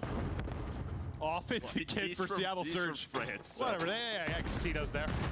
The Vegas of France. Bomb plant going through. You get it down clean if you're Seattle Surge. Little info there for Brezzy. As he's just trying to get away. But as he backs up, maybe you take the 4-on-3 here. That looks to be the play. Hoop, another first blood, but instantly trade out. Abuza with 2. Might be the difference. Another 2-on-1 and down to Fame. Trying to make the play. Not gonna happen. It slips away for LHE. No one was able to get back-to-back rounds until Surge does it on offense late. And they get the map victory. Just pain for LHE. And a 2-0 edge for Seattle. Yeah, and LHE, as soon as they spot Brezzy, they're thinking he's going to try to wrap. They pretty much know he's out of the fight. So their call is, let's go. They're trying to just flood on through, use that smoke. They think they have the numbers advantage. They do. It's just, they lose one right away, right at the entrance of the smoke. Seattle Surge, they, like, between Hook, 4, they play with these smokes very well. Yeah, it also, like, listen, we talk a lot about, I mean, numbers advantage is big. It is. First bloods are big, but it's also Call of Duty, and it's very fast, and you die instantly. So numbers advantage can go away real quick. And it certainly did there. You're feeling good about the retake, and then it falls apart. Brezzy, a lot of clutch opportunities. Some he was able to take advantage of. Fact is, he drops double digits, gets to nearly 2,200 damage. It was Hook, map 1. It was Brezzy here. I mean, Hook still puts up 9, and honestly, he had like the clean first blood round 1. He probably, the other 3 I think were probably instantly traded, but he was dictating a lot of it early on. Yeah, I mean, 4 first bloods for him, 3 on the other side for Fame. Just a great back and forth game throughout that 6-star. Okay, just a little bit different than what we've been seeing from our other teams. Oh, hitting it. Just going. Yep. Playing the bomb within the first 20 seconds. They're not at this site. Let's go. Lots of retakes. And as you said, Seattle Surge able to put it together. Yeah, I mean, they're up 2-0. You know, you're back-to-back 3-0 victories if you're LAG, but right now maybe in trouble of, I don't know, getting back to what we've kind of expected from them as of late. Like, they weren't looking a lot strong, and now it seems like it was clicking. I really thought this was going the entire distance. Granted, that map, too, was very, very close. You never know. Now you got to bring it back, and it's got to happen through control. Unfortunately, that's where LAG have also struggled to click at any point this year. It's been the control that's really struggled for them. So we'll see. Can Seattle end it here? Can Christopher Puckett clean up all the confetti mess that he made? Is Joe DeLuca the love of my life? All these answers and more after the break.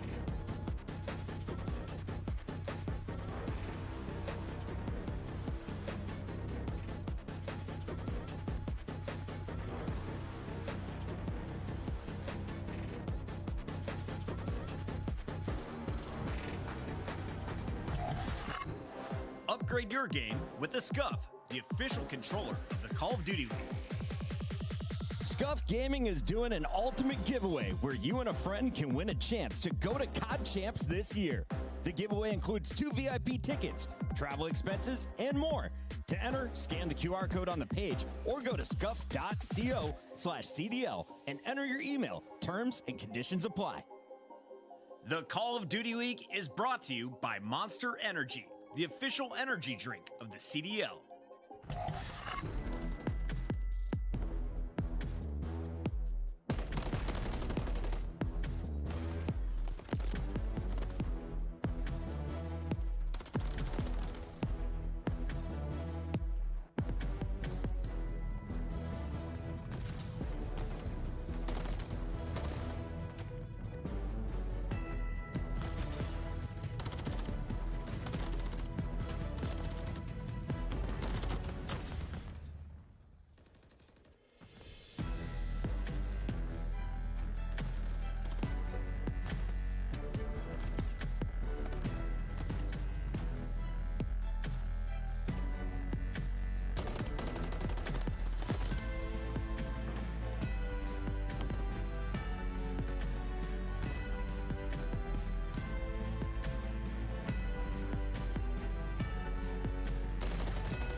Hello, everybody, and welcome back. Right now, Seattle in the driver's seat looking for one more map victory, and they'll handle this one in a 3-0 fashion. They're close. They've, had a couple of Game 5 losses. They're not wanting to go the distance again, I imagine. See if they can close it out. Yeah, I think for them, just, again, a team they think they should probably beat with sort of their upward trend. Just get those 10 more points, put themselves at 170, and then focus on the major. Yeah, because they get to 170. I mean, well, you're guaranteeing yourself a spot for winners. We're thinking more than likely from a prediction standpoint, you might be okay for champs too. I mean, what the cutoff was, they were thinking 165, somewhere in there, right? Yeah. So maybe you're okay. And then maybe. But there's a lot you'll get from this. Extra 10 points, and then see what you're able to do at the major, but you're starting to click at the right time. Abuza has really stepped up his game in that position. Hook has had his moments, and we just watched Brezzy, the Magic Man, have some of his own. But can they close it out here as we get into the control on Karachi? 04's POV to kick us off. Yeah, I mean, I think just the addition of 04 really solidified their search, just consistency, and he's been so versatile, it's allowed Brezzy to run that main AR, and now you got a great start here on control. Brezzy running the rival to start, a little bit of a different breakout, trying to put a pressure on this objective. He's moving and grooving until he's not. Finally chopped down, but nice stretching with a 4-life advantage for Seattle Surge. They came out and they are hitting. Yeah, a little jump peek, like good luck. Coming to the blender, I've got a rival. My name's Hook, and I'm holding the back alley. They instantly turn tail and wrap it back towards A. So this is going to be a B capture. Nice little opening there from Seattle. Yeah, great little break off, run multiple subs, and pretty much just say, let's get the close junk spawn if we can, and continue to flood this. Now you have a 04 on 5 in a row.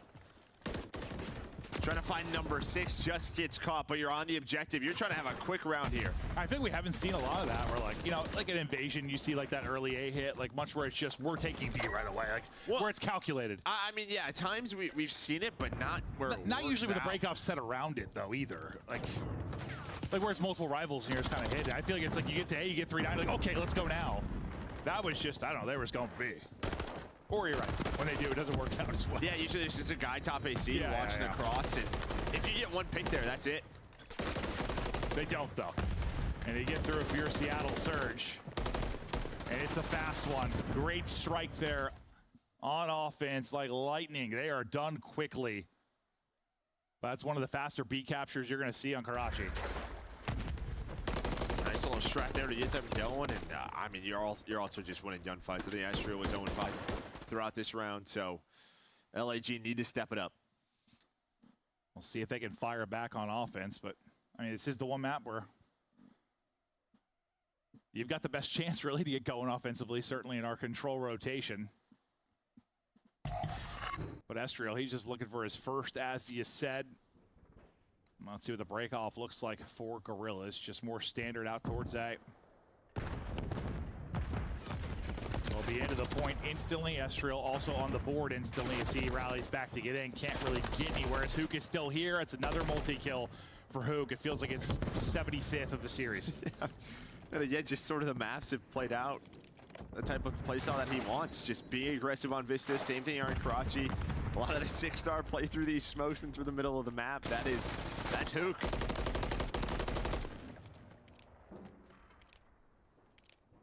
And what? Second tick now done there. One fight back alley. Flames is maybe looking for a one-on-one. Unfortunately, he's greeted with a stun, so he doesn't really get anywhere. Minute extension about to go through. Estriel now up to 3 and 6. We'll see what kind of timing he gets. Beautiful. I was wondering, like, if he looks right for a second or more there, maybe Hook's going to end up getting in behind him, but it works out well for Estriel. Now you start to plot this push. It's going to get thwarted, though, for a moment to get 2 through for Seattle. Yeah, that's really the problem, though. It's like, yeah, he's getting kills, the people off spawn, but then all of his teammates are dropping, so that's not going to turn into much. He's got to just re-wrap through the middle of the map, try to get in a red. You do get Fame through, but again, it's 3 dead for the last player. Yeah, so let's say, like, Fame wins a one-on-one, he's pressure on the point, but, like, instantly the rest die. It could have happened quicker. Centering on point there for Abuz as a shot straight through to the noggin. And now you try to push out your cuts, get back towards mid if you're Seattle Surge, and layer this again, so you've got to win in multiple fights if you're Gorillas to really get back onto B. They still have over a minute to work with. Lives are dead even, so still ample opportunity here for Gorillas to strike. Yeah, they do have right control. You can just leave Brezzy junkyard side. Ignore him, force him to jump out back. That's going to be the play. They're looking for him. It looks like Flames is looking for him. Now Hook trying to stay up. Flames gets taken down. If Hook's able to find one, probably shuts down this attack, but you still have 3 here.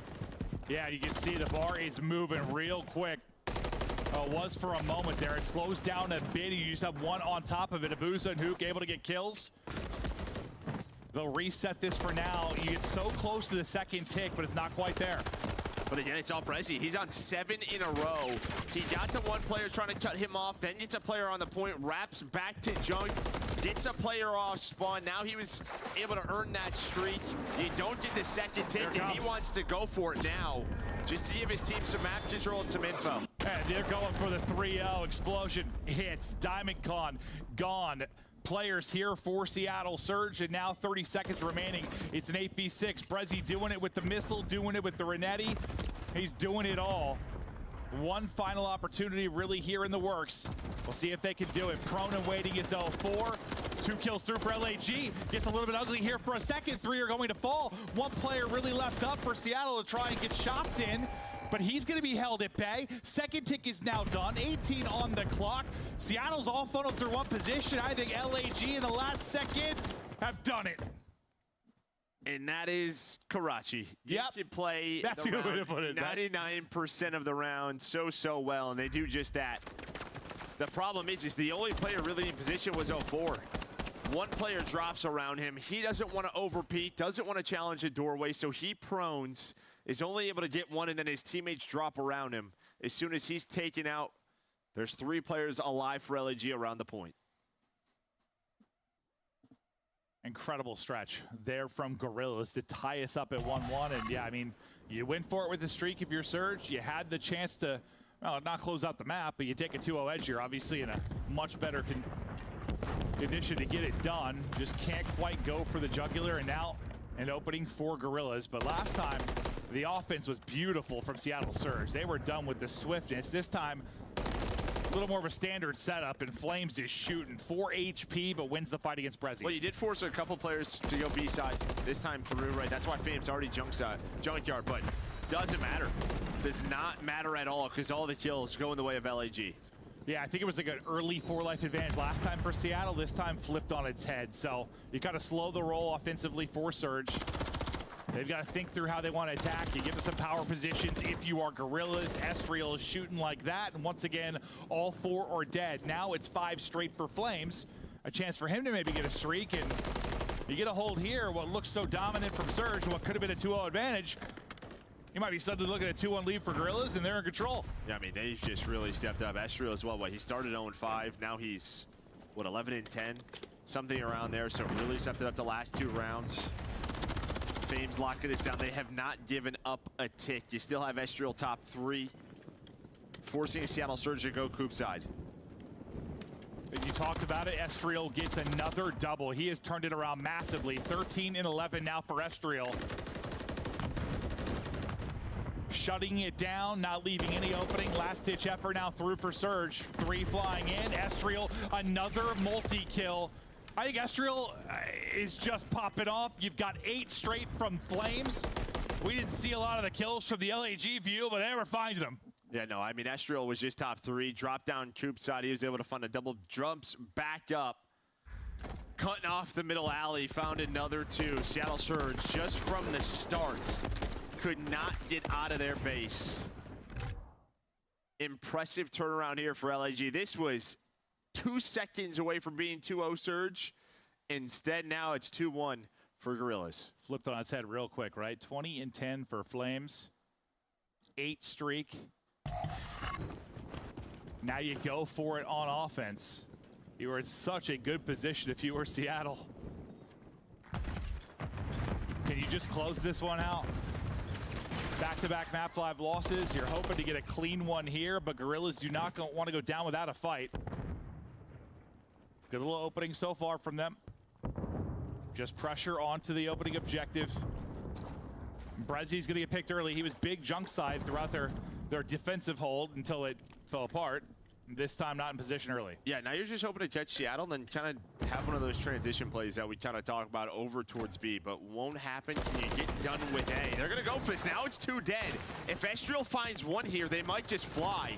He hit some really bad timing onto Brezzy, and all of his teammates go down. It's Hook and Brezzy. Hook with a triple says, all right, let's slow this game down. Yeah, no, you saw it building for Gorillas. There was the opportunity maybe to pounce, but Surge holding for now. Hook right into the mix. Estriel up, ready for it now to Brezzy's playground. He's back inside a junk. Doesn't look like it'd be a safe playground for children. There's a car on fire, but Brezzy can't really find anything. Fame there to back it up as well. That a lot of like rusty, pointy things? No, it just, yeah, I don't know why I said his playground, because that looks like a very dangerous playground. But now, Gorillas still here with the pressure. Just trying to get these kills through and then cross, but it's a perfect, efficient trade. It's just the fact that you have the close spawn now with your Gorillas, so you can keep on hitting it over and over again. You have a 3-life advantage as well. 0-4, can't quite finish the kill. Shot's a little high there with the Renetti. Now this is the pressure that you're just talking about. Just going. You have the numbers if you're LAG, but it's a team nade from Flames on the Diamond Top. But watching the cutoffs was Fame. Seattle Surge have dealt with this, but they're going to have to do it again. Yeah, it's not really the same as their last defensive hold, but it's going to be similar from the standpoint of you've held really well. Can you do it till the clock is done? Because you're going to have to hold a lot of pressure. Since they have the close one, keep doing it over and over again.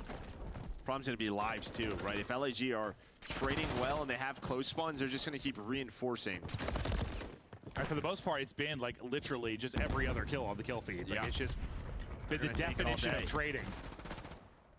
You need like a little stretch where you get, if you get another clean wave from Seattle, you're probably in a great spot. But can you do that? Tries to avoid the nade and get the kill. Fame just starts popping off with his fist. Abusa with the trade, can't snap back in time. Now you're onto it and stopping the clock. 6 lives remaining, now down to 5. LAG, they can taste the win here. Another one for Estriel. Wow, he has stepped up after that round 1. No respawns left. Abusa's out of it. It's moving slow. They only have 1 player here. That's a nice nade. But someone's got to get there. They know that Seattle Surge have to just pretty much play perfect. So they're just setting up. They're pretty much watching over Estriel. And just like that, it was looking so comfortable for Surge. You blink, you get up real quick, and it's a 3-1 for LAG. I mean, hell of a job there from LAG, yeah, because you get kind of put in a body bag that first round. You're in the blender throughout most of the second round. But then you start to take over. Things start flowing your way. You had a grueling round 11 loss in the map too. And now you're right back to it, and you'll see how deep you can push this series. These 10 points so crucial to either side. You got a little life left in you if you're LAG. Yeah, no doubt about it. I mean, as impressive as the round 2 offensive, win was, that round 3 defense was perfection. Just putting them in that trap. Seattle had nothing to give. Absolutely, yeah. I mean, that was a tale of like 2 halves, however you want to call it. Like, God. LAG just come alive, start to take over. Estriel, Flames both go on wild stretches. We'll take a look at some of the highlights before we get ready for the map 4. Where we head next, Joe? Yeah, hey Rio, I think this is a great opportunity for LAG to keep this going, because Seattle Surge, this has not been one of their go-tos in Hardpoint. 1-5 on the year. It's not like this has been great for LAG. I've only played it 5 times, but 2-3.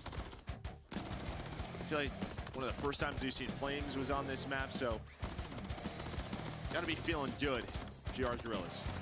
We'll see. I mean, Hoop kind of popped off of that map 1. He's been shooting straight throughout the course of the series. Like, I feel like Rio's one where if he gets into his flow, another one where he can be devastating, but also it can be very difficult as some of Rio as well. No, it can. Yeah, it's just one where there's just a little bit more teamwork needed. Like, it feels like Vista, if you spawn out, like, you just be quickly right back to the hill. Rio, you can really get punished. Yeah, no, that's a good point. Like, it seems like it's like not that big of a map, but like it is, just because the spawns make sense most of the time. You can absolutely punish people, and we'll see if LAG can take advantage of that, or if it will be the Seattle Surge side. How the series has looked so far, maybe if you're joining us late. Seattle in control. LAG, bring it back. take the 3-1 victory there. They got to get the Rio hardpoint victory to get us to a map 5. But yeah, we're at that point. Every match matters. I mean, it's crazy because like typically for most of the year, like you know, we cast that FaZe Toronto match. Like that'd be one I'd really be looking forward to. It's one of like your big matches, but like that's like one of the least important right now, just because all the focus is on the middle of the pack and the lower teams. Like FaZe Ultra, all right, maybe it'll be in the final. We'll see it a bit, but like it's everybody else, right? Like it is. It's these guys, and I'm just impressed by LAG. Like they're just level-headedness. Like Nameless was saying on the desk, the way they every interview just is like, yeah, we just kind of we know what we have to do. Just very level-headed, very calm. Here is a look at the overall standings on the year, these two teams, and like we talked about, 4-way tie, 8 through 11 at 140. And this is why this is the conversation. You know, FaZe and Ultra, you know, we cast that, like it wasn't as big of a deal. It was a great series. There were a lot of wild stuff that happened, but like all that matters right now is everything else. Like who the hell's going to get in? Like, and like, well, typically I'd say, you know, I would put Optic into that equation of like their matches not being that big of a deal, but now with them maybe being in a loser's bracket start and being like that wall that's in front of one of those teams in the tournament, like that gets more interesting too. So like this has been kind of a crazy just qualifier stage. It really has. Yeah, imagine they sneak in LA at 8 seed and you have like a 1v8, like yeah, Ultra Optic round 1. I mean, I kind of hope that's the case. Like for the bracket's sake in a way, like what would be worse? It'd be worse if they start losers, right? Oh, one's gonna go, if they're 8 seed, one's gonna go to the losers bracket, so it doesn't really matter. Yeah. It's more just like crazy thinking about them being there. But the hardpoint over stage 4 for Seattle Surge. They're ranked 3rd right now, 6-4. You can see first in many of the stats coming into today, and well, probably just building on those based on how the map 1 went. Yeah, I'm only 1 now, 7-4, and that's sort of been part of their turnaround. Pretty much around 50-50, but with that being a little bit higher, they're able to find some of these upsets, some of these big wins, and why we're talking about them being a threat towards the end of the year. Yeah, because no one's like really been that dominant in like hardpoint. I mean, like, FaZe has been kind of 50-50-ish right now. Ultra like, is #1, yeah. Ultra have been like the only team that have. Like everyone else is kind of either struggling or around that 50-50 line. It's just crazy. I guess them being 6-4 and 3rd looks kind of wild to me. It's like, it's not like that good, but it's just we're speaking to the rest of the competition right now because there have been some absolute battles. But Seattle Surge, can they close it out on Rio? The police are here. On the map, yes. No, I'm not being arrested, I don't think. It was 0-4, or sorry, it was Hoop with that like 3-0 start in the map 1. And he really is, or sorry, 4-0, and just got grooving behind that. It's going to be 0-4. That's really popping off early. But as we talk about that, he's going to get dropped. Hoop, though, right back, and well, there it is. There's his 4-0 sideline. Okay, so he got a 4-0 start in map 1. He gets a 4-0 start here. Hoop does what he wants. Yeah, just controlling the middle of the map. Now you get Brezzy going, trying to make you play, but you will take these 40 seconds all day if you are Seattle Surge. Yeah. Forcing LAG to just have to rotate, play in for these good spawns. Hook able to snap, just loses flames. Then MCW. Vuza up next, trying to find Diamond John, and there's going to be immediate pressure. Spawns being blocked. You see where Fame spawns. Are they going to read this, though? I don't think so. And, well, that's going to turn Diamond John and Fame taking everybody down. Yeah, everything was kind of blocked. They spawned on top of each other, kind of, right? Like, well, you always spawn boxes. Yeah, you spawn alley, you're blocked in the back. The other team's going to spawn boxes. Just don't have that read, but it doesn't matter. It's just Seattle get back spawns, and now it's a 4 dead for them. Yeah, good for them. Yeah, everything opened up because everybody died. And then they were able to hit a quick get right back in. You only enjoy 11 seconds of that time if you're Gorillas, and now you're trying to push up and lead again, but with 3 straight through, nobody holding second really early till Prezi says, no, and he locks it down. I thought ample opportunity there for LAG, but Prezi there, the bailout. The play. And again, talking about like Miami and their improvement, yes, Real coming into play has been huge, but also just the role changes, how much better Metals has looked. It is a similar story here with the way Prezi has looked on the AR. Just so consistent for them, and there is another break into this P4. And I love it too, because you know, we always want to have more. I would love more German players, French players, Spanish players, like more international players. I love it, but like, it's awesome. Yeah, you have a Spanish player coming in, making a big impact, French player coming in, making a big impact. And you're seeing these teams improve, but it's Gorillas that are trying to improve right now because they're getting bodied. I lost the first hard point by about 90, down throughout the entire game, and you're set yourself up for that same sort of blender where you're just chasing constantly. You're playing from behind. And this almost has seemed worse because at least like map 1, it was a lot of breaks from Surge, like a ton of breaks. For the most part, it was like all out control. Well, you're kind of getting the same thing. It was a break at P2, now it's a break here at P3 early. And now if you're LAG, you have to rotate. And you have to kind of catch it here. This first push, so important, I think, for LAG to try to slow down this arsenal of Surge. Yes, they need time and they need it badly. So far, so good. Yeah, like 1 or 2 if you were Surge, but never really a big threat. But this is absolutely the moment. Gorillas need, if they're going to push this to a map 5, they've got to get things going. They got to get them going right now. The next big wave coming in from Surge. This time they're going to have numbers. Lots of pressure to Flames inside. Box is going to be able to shut him down. And once again, you're able to break if you're Surge. If it's not the first hit, it's the second. Like, you know, if you hold like the first 2, you're probably at least getting half the time. But if you continue to break, at least on your second push, you're Seattle Surge, but you're winning this map. Well, yeah, they are. They are by 90 now. Yeah. As you look at rotation, Flames trying to get into a good spot, but it's not already desperation time where LAG are trying to fight for 15 or so seconds. 0-4 going on the route, able to catch that. So now it's just a 1v1 on rotation. Whoa. And Hook's got the info, able to snap. Now he's got the help from his teammate Inabuza.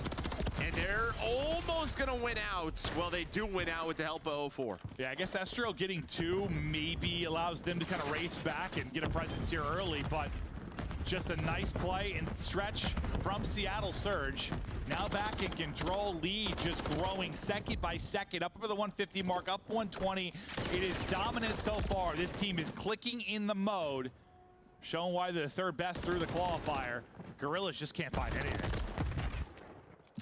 Lieutenant Destro, he's the only player positive, 15 in 11.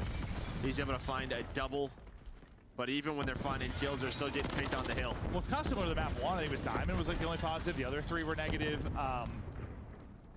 And they just can't get a team effort going forward. And Poop, once again, in his bag and a hard point. What, he went 35 and 25 in the map 1? He's 18 and 11 right now. And he just has series like this where he can take over across any mode. Now maybe you're trying to last chance. So you chain these 2 hills together, right? We had a solid 40 points for Seattle Surge off the break. Can they hold on now and start to chip away? Your 2 teammates are spawning out pretty far, though. They're trying to rally across. Lots of pressure to Fame and Flames. They're able to get 3 of the 4, so you keep it kind of mixy. Oh, I thought Hook was going to get all 3 of them. Like, okay, I'm just going to swallow all those words because none of them made any sense because Hook just did Hook-like things again. But the fact that he's able to get 2 really gets you right back into the fight quickly. So maybe that clean stretch from 1 to 2 like you thought was their chance for Gorillas. Not necessarily the case. Yeah, Diamond John though goes on a pinch through boxes. So there's still 20 seconds left here. You see Diamond John spawns up. He's just gonna rotate forward to this P2. Seattle Surge trying to fight through bridge side. So what, if you get the 10 seconds, you get the, if you can get a, let's just say, perfect hold here at 2, you are in the swing of things. You're back within, what, 30, 40 points. But Seattle going for the jugular, looking to close out this series and put a little separation between them and the rest of the pack. Let's go to Alyssa now. Seattle's Abuza is popping off. Diamond con. Nice. Go deep, guys. Buy time, so fucking deep. Just keep buying time, keep buying time. Too broad. I thought you were trying. I need to count. I'm gonna have it for you. I'm gonna have it for you. I have it for you. Counter track, 1 HP, 1 HP counter track. 2, 1 down, Yeah. You feel 1 on time. One mark, 1 on time. He's pushing shots, he's pushing shots. Pushing close shot. Let's do some together. I'm counting this shit. I'm leading time, nice. I'm leading time. One guy's banana. I have a 12. I'm here, guys. Can we go together? Jump. Pinch, one could be 4. I'll be honest, be nice. Massive kill. That's too big time. That's too big time. Yeah, jump bridge. Two left on me. Okay. Back right. I'm going to that. Come pull fast. Okay. He's dead. No, left side. Go back. Plus time. Back right. I'm falling, bro. Back down. Nice. I'm done. Yeah, nice. Back down. Yeah, probably. Maybe 1 on the right still. I'm watching back to you just in case. I'll be right. Okay. I'm on time right now. I'm watching my bit from side. Nothing soda, guys. I'm watching my bit from side, guys. They need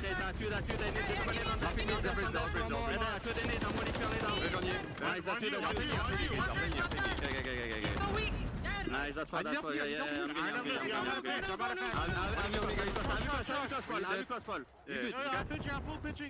Okay.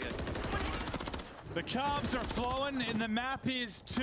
Close to the victory, up 130. 19 needed for the victory. Joe, any takeaways? I mean, this has been Seattle Surge all split. It's not the calm, cool, collected listen. No. It's hook, yelling, intensity. It's been working, and I'm starting to love it. Yeah, keep it going. He's fried, so let him say banana 18 times.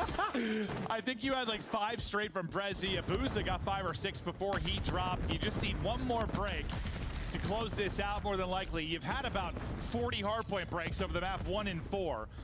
The setups from Gorillas have been paper thin. You've just cut through them. Except for this time. Astriel gets a triple. And you needed more of that, though, over the course of the map. Yeah, you need a lot more of it. Now you're just going to spawn up near P5. You have Flames. Potentially some really good timing here. Actually, they're going to go for this. They're going to try to win here. They won't. They will. They got the take? Yeah, I think they have it. Okay, so they've timed it well. Surge went here, and Brezzy wins the gunfight. They have it.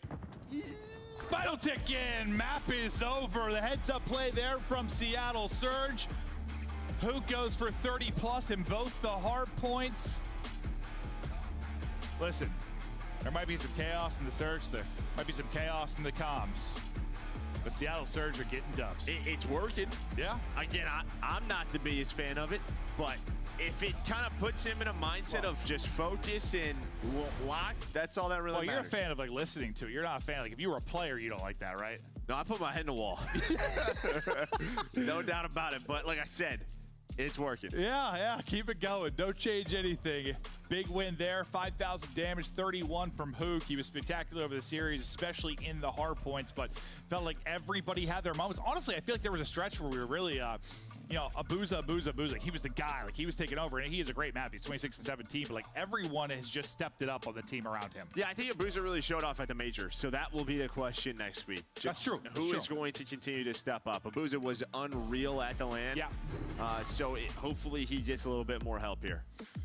We'll see if they can do it. Some fantastic wins there. You win both hard points by around 100 points. You get a victory there after a couple of frustrating Game 5 losses. You shut down a team that got hot in LAG after winning back-to-back 3-0 victories. We didn't think too much of the Boston Breach one, but then you beat, Vegas, and you're like, okay, well, this is a little bit more interesting, but now you run into Seattle Surge. You can't get over that hump.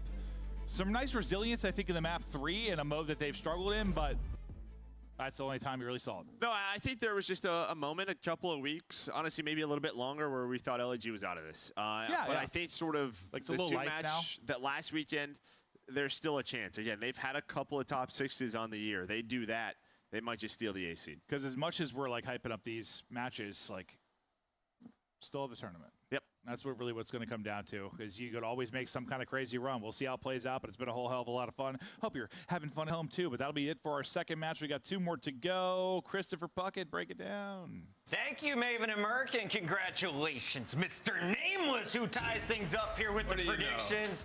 He's always picking Seattle. Today they came through for him, especially Hook you were calling out in the green room. Yeah, kid was unbelievable, man, and the respawns absolutely went off. You heard Joe and Clint talking about it, like the communication. He just goes nuts. He's a leader for these guys. And, there is, like, a little bit of a language barrier. I know it's not the first language of a couple guys in this roster, so that's maybe why Hook goes extra hard in the comms. But the respawn, man, just breaking hills at will. You've seen it now across both those hard points in this one in Vista and Rio. Puts them at 7-0, Chris, on Vista. By far the best Vista team in the world, which gives them an edge going into these vetoes. That's so awesome for them. On the other side of things, you have LAG, who are basically hoping for the downfall of Las Vegas and Carolina in their remaining matches. But LAG's Diamond Con in particular got shut down in this game for under 3,000 damage. How were Seattle Surge able to apply so much pressure to one of their pop-off stars? It was a slaying. It was a slaying across the board for Seattle Surge. You're not going to believe this, but Abuza was the only one positive in hardpoint with a 1.04 before for this team.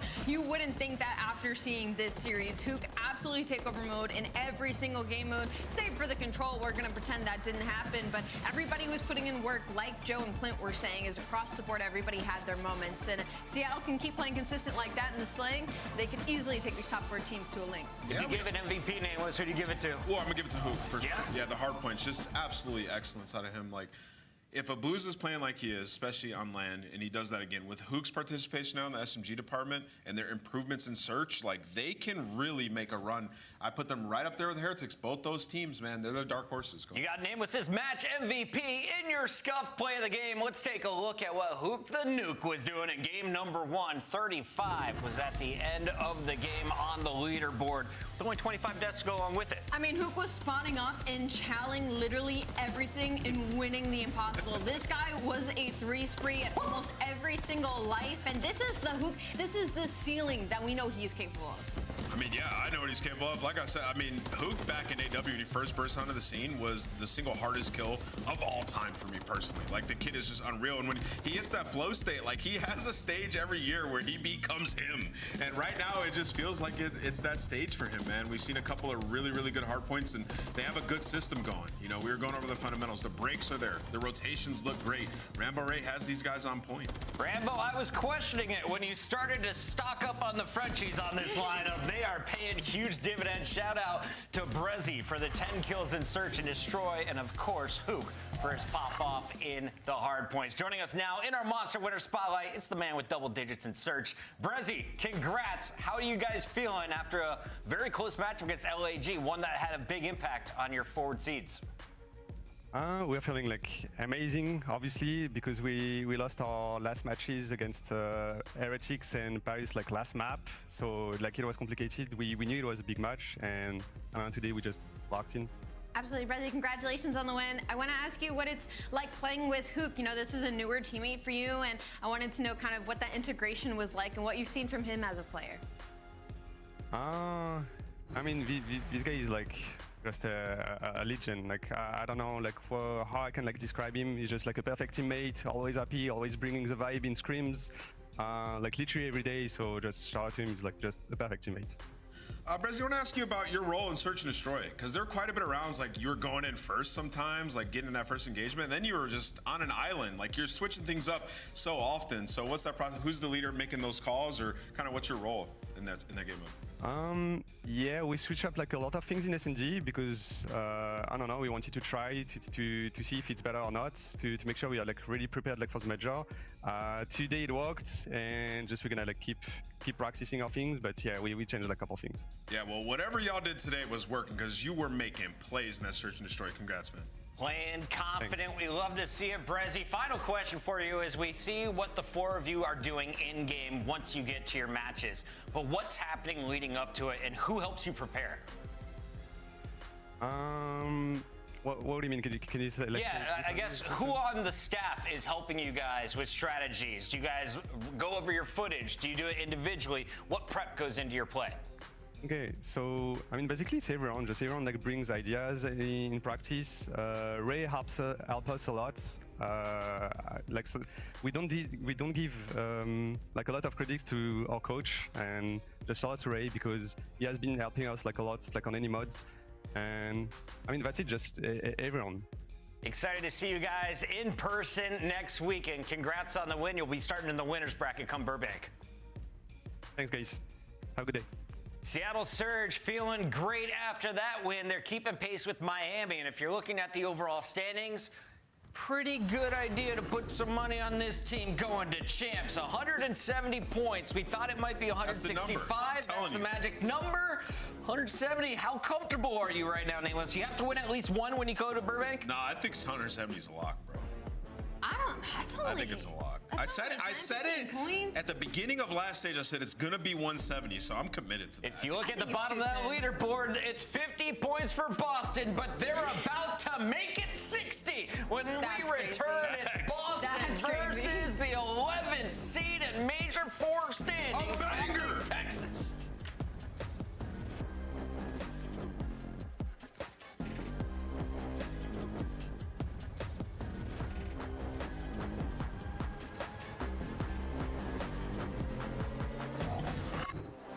Upgrade your game with the Scuff, the official controller of the Call of Duty League.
Cerca del...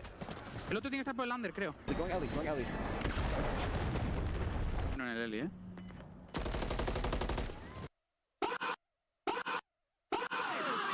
Go, eso es, joder. Bueno, Javi, coño. Madre mía. Nice try, man. Oh. I calmed it, dude. I said, like, wait for that. I know what you meant. I know what you... Listen, where am I looking here? It's Mother's Day, all right? Call your moms, all right? And maybe I'll call them too. I'm Sunday. Let's do 2 week. One more. Weak. Get killed. Back on him. There's two. You can refill your secret in a second. She's one more back door. I know your secret. Secret. Back door. Holy shit, Eric. Last one. Nice, Eric. Good story, man. You can't kill me. What the frick? What the f***ing I have a streak. All four. Dead. All four. Really right there.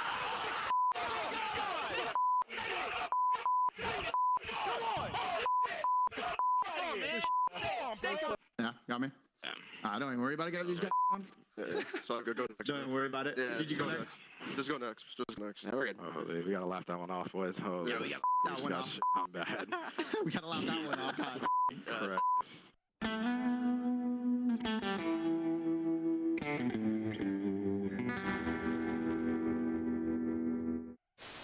All right, hey, chat, watch this. All right, we gotta just go play the game. Let's take a look at this bad.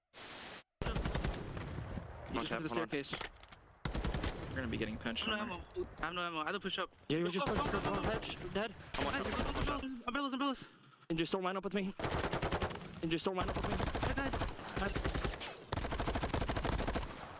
I have no ammo, bro. Dude, that's so tough, bro. I have no ammo, bro. Did you feel bad about eliminating Vegas Legion from Champs? Yes and no, but yes. They're seeing them like, ugh. I don't know, actually. You are lying. I'm lying? Them guys. Yeah. My bad, Clay. Keep that shit together. That's true. Well, why are you going?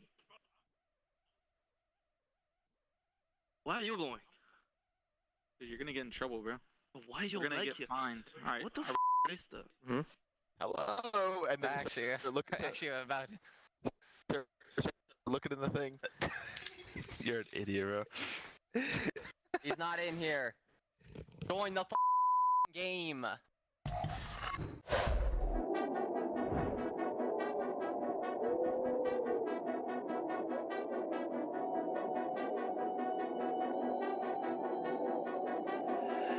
That's the cue. Look. city, you hear signs when we sleep. Heaven sent, hands down, vibes so unique.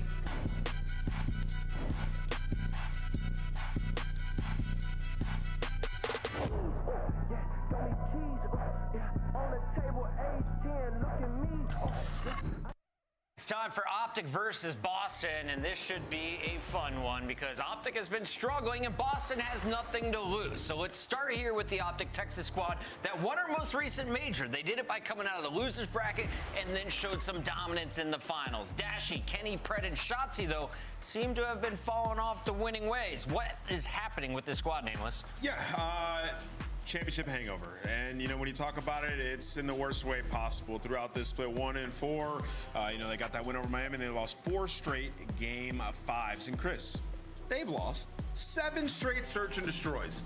That is unacceptable in these series. And then when you talk about their hardpoint, once top 2 hardpoint team unequivocal in the world, well, they're losing hardpoints to a lot of teams that are at the middle and bottom of the pack. The good news is your opponent has lost 12 straight maps. I stole that stat. Allie, how are we feeling about Boston Breach? And can Beans and crew get it done today? If they're gonna get it done against a top team, it has to be now, considering Optic has been on the decline during these qualifiers. And it's some really small maps to start off. 2 6-stars, Karachi in the middle, followed by 2 Rios. So maybe some opportunity for some chaos, but I think we know what better green is. All time this year, I mean, it's only 6-4 map count in favor of Optic Texas. And they've lost both times. They've lost the control to them, and the map ones are 1-1. So Boston probably don't feel horrible. I mean, this is the best possible matchup we could have in the bottom half. It's 11 versus 12. Boston always plays up to Optic. I remember going to game 5 on High Rise. Can they force it again today? I say no. It's Optic with the 3-0. Alley Cat? I'm definitely going to go with Optic Texas in this one. Nameless? If I had a lead, I'd pick Boston, but I'm going to go with Optic Texas. The fans got your back. No, they don't. They're going Optic as well. We got Miles and Chance back together, the dynamic duo. How you guys doing?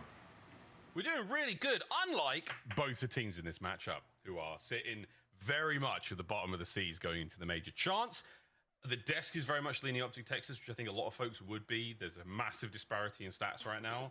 But what is about to happen? What is actually going to go down in the most literal sense in this series? More than likely a 3-0 would be the best guess. Of course, you never know how it's going to play out, but obviously Kenny, he's rocking a new haircut, so things are fresher for this Optic team. And I know a 4-loss streak, not great. It doesn't feel good, but for Boston fans, they're looking at Optic being like, first time, they are on a potential consecutive 4-time repeating 4-loss streak. I'm saying they're about to lose 16 series in a row. It's not good right now for Boston Breach, so this is quite literally the perfect series for Optic to take full advantage of. Come out the 6-star, take a swim, be Sharksy, and just bully these guys out. Records being set, and it can only get better in terms of, you know, how impressive the losing streak could potentially be. Boston Breach, can you break it right here and right now? And this 6-star hardpoint rock and roll in this one. On board with the man with the mustache, it is Snoopy. Immediately brought down, trades in Optic in the time. Yeah, and I think Brisa maybe not the best opportunity to flank, a little bit too much space taken there by the Optic players. So pretty strong opening break there from Optic, and well, now they just get a swarm in. Nice controlled around the hill. You see no one right now for Texas really playing at a lightning speed. They got their setup and they are sticking to it, and not a single player on Boston really able to find a kill, and if they do, it gets traded out. This is perfection from Optic thus far, as the script dictates. As the script does go, well, this is basically what we saw last time Boston Breach were on this map, I do believe. It was a nearly dry or completely naked P1 and P2. A single second will account to a major change here, and that is what Boston Breach have got. P2 is about to open up. They are the green arrows on the minimap. The white ones will be Optic Texas. And you went wrong about Kenny. He's looking fresh. That's nice. Yeah, now he's going to be fresh on the flank as well. Major Maniac, the man responsible for dealing with them, and Major Maniac doing a nice job using the stairs to his advantage, but while Major has success, his teammates starting to fall. You see the trades rolling through, and Optic at least making that time white, so the mixy moment, but Shotzi, that entry man, we'll see how the trades are going to partake, because this is every single player squaring up around the zone, and Boston reigns supreme, so early rotation in P2 pays off. Maybe not going to be able to take the lead, but they're going to make things close. They're going to do what they can. And this is an ideal situation to be in right now for Boston. Major Maniac, Mr. Composure himself, for the final 20 seconds here on P2 going to come to a close. Pred on the outside, waiting for the moment to hit. Major Maniac reads it, doesn't get any damage in, so it's all down to Priester, cut down by Adachi and Shotzi. That's going to be a hard point for the next 10, going the way of Optic Texas. Keep the lead in their hands, chance, but P3 far from it. Well, I gotta say as well, this is 2 great holds in a row, but Optic wanted to fight for 10 seconds to scrap, so instead they completely lose the rotation to the actual Money Hill, and Snoopy's there to pick up 2, so Boston Breach honestly now have a very sizable advantage potentially in this game. This is their opportunity to run it up. Snoopy looking to run up this streak as well. No, Pred wins a big one. That's going to be the end of it. However, lead change, Boston Breach in control. Bruce on the way forward, has to contend with Beans. Major Maniac on the back up here. Boston Breach with a strong line of defense in the hard point. Shotzi with the kills out over the top, finds an opening, gets himself in there. That's the break. Optic are in. And that is maybe just Shotzi built a little bit different. No, well-coordinated effort there by Optic Texas, even just overwhelming the trophies of the Boston players. So I know we were seeing them all peppered and tagged, and on a P3 that could have been in Money Hill, Boston's opportunity to take the lead. Optic do enough to at least keep it close, and effectively things would be tied up going towards new as Boston, 3 players funneling through a very tight corridor. Yeah, I'd back down from that too. I know, well, that's the benefit of the tight corridor like that. Shotzi lethal and tactical, keep those boys at bay. Here comes Bruce with a frag of his own. Trophy is still in action. Dashy with the tags at range, middle of the map. Now that's what we're going for. That's where the red dots are. And Pred on the pitch. Potential for huge damage here. And he's causing problems. The fight is over, but the hard point is very much still Optics. And they're comfortable as well. Kenny just clearing out the flank. He's getting the call out from Pred. Okay, all guns forward, and it is more just Boston players gonna have to funnel through a very tight corridor. Nice shot from Beans, maybe to open things up, but trades not found. Shotzi on a 5, and the cruise falls directly into his lap. Not a well-coordinated push there by Boston, and Optic pump up the lead just a little bit more. You're pulling 404 on the trades there. P-Dog, though, untradeable in his own right. Gets himself a nice 2. Can't get any more out of that life, but nice looks there. Kenny and Dashi in the feed find themselves 3 together. First hard point set complete. Over towards P1 we go once again. And Optic Texas with a bit of a lead, but nothing too crazy here, Chance. So good looks out of Boston. That's a big 3 down as well. So Dashi, excuse me, opportunity just to make a dent in this push, and he does get traded out, and yeah, nobody off respawn able to get back in position quick enough. Shotzi though, absolute menace. Fantastic shots coming in for the Rival 9 in that moment, but Priesta, the untradeable as you called him, well, it's only his teammate that can take him down. Yeah, well done, Snoopy there. Lovely work on the trade. Takes care of Priesta. Hard point still in the hands. Boston Breach. Major Maniac behind the bar, cooking up business. Nice work again of Priesta, straight into it. He's on a 4 spree. Every time we get to Priesta, it's a 3 or a 4. Unable to get the streaks there. Snoopy came close enough around P3 in the first set. But right now, Optic are in. Beans with a quick contest, immediately dealt with there. And Snoopy back towards the stairs. We've not seen him find any success here on the stairs. And once again, it's another shutdown push. Optic in control. Yeah, P1 domination so far this game. I mean, they've completely just stuffed them. Maybe Boston have gotten 5 or 6 seconds on P1. Almost every other bit of time has gone to Optic. Boston, though, this has been their best hill. First go around, near full 60 shots.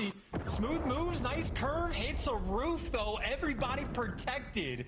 They're going to stay inside their home. Snoopy continues to collect the time. A difficult angle to find there. He looked like a maverick to start things off. Over to Shotzi again, this time with a Rival 9. Back door, gonna bang that one open. Snoopy, instant red there. Pred with a fantastic bait and switch. Major Maniac, though, the next line of defense here cut down. The trades continue to go in favor of Optic Texas. The hard point now in their hands as well. Look at a 50-point game as Beans gets put to bed. Oh, that's nice coverage, too. The utilization of the dolphin dive there from Shotzi. You get to see it from a couple different point of views, but able to stay alive, do a little dance, and just be a nuisance and make the trades that much easier for the team. Now, on the flip side, Major Maniac is actually trying to rotate, so Boston might be able to get the scrap, but Major does get traded out, and I mean, Boston, we say they get the scrap. It's albeit just for 5 seconds. So the only mistake Optic really made in the first set of rotations was not winning the rotation towards P3. Here they are with a 40-point lead, an opportunity to just completely blow things wide open. This should be the moment that breaks the back of Boston Breach here on 6-star, but we'll find out. Is the hard point break going to be good enough there? Kenny says, no thank you very much. That side of the map, all safe. Front side, that's where the battle's coming from. And Optic Texas, firm control, a wonderful setup. Let's see how the comms sound.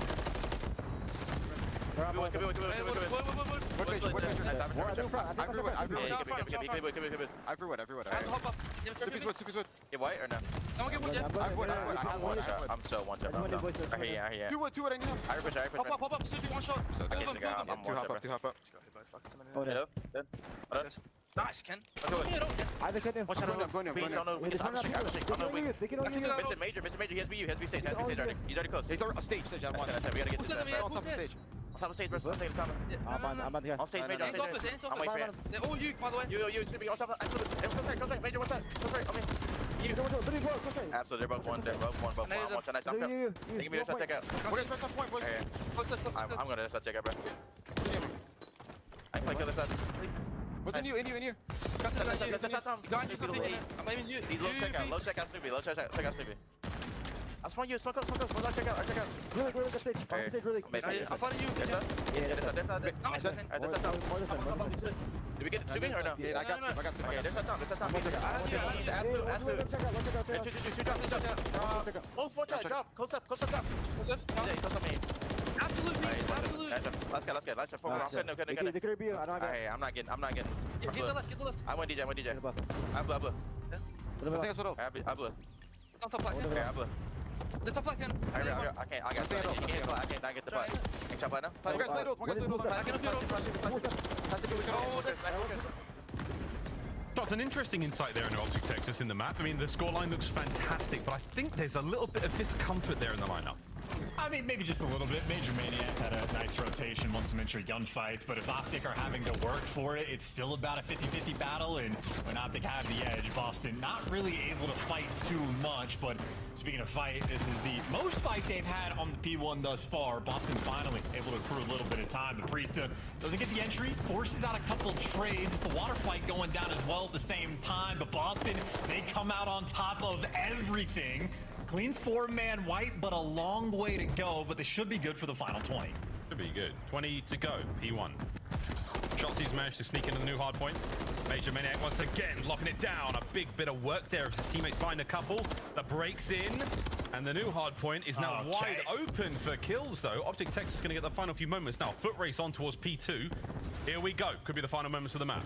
Yeah, Shotzi went for the break rather than the spawns, but that might be the right call because now everybody's going to be squared up for it. And Kenny's attempt with the cruise missile finds the guy in the back, so now a 4v3 near the time, and already Boston, well, they have to scurry off the point, hide, and run for their lives. Beans, now effectively the front man, Bread, going to be able to hunt those two players down. The trade fest continues. Boston not able to collect too much time. Oh, great timing from Kenny that catches Major Maniac on the wide. Two of them there. They're choosing the other foot now, and Kenny with a big 2.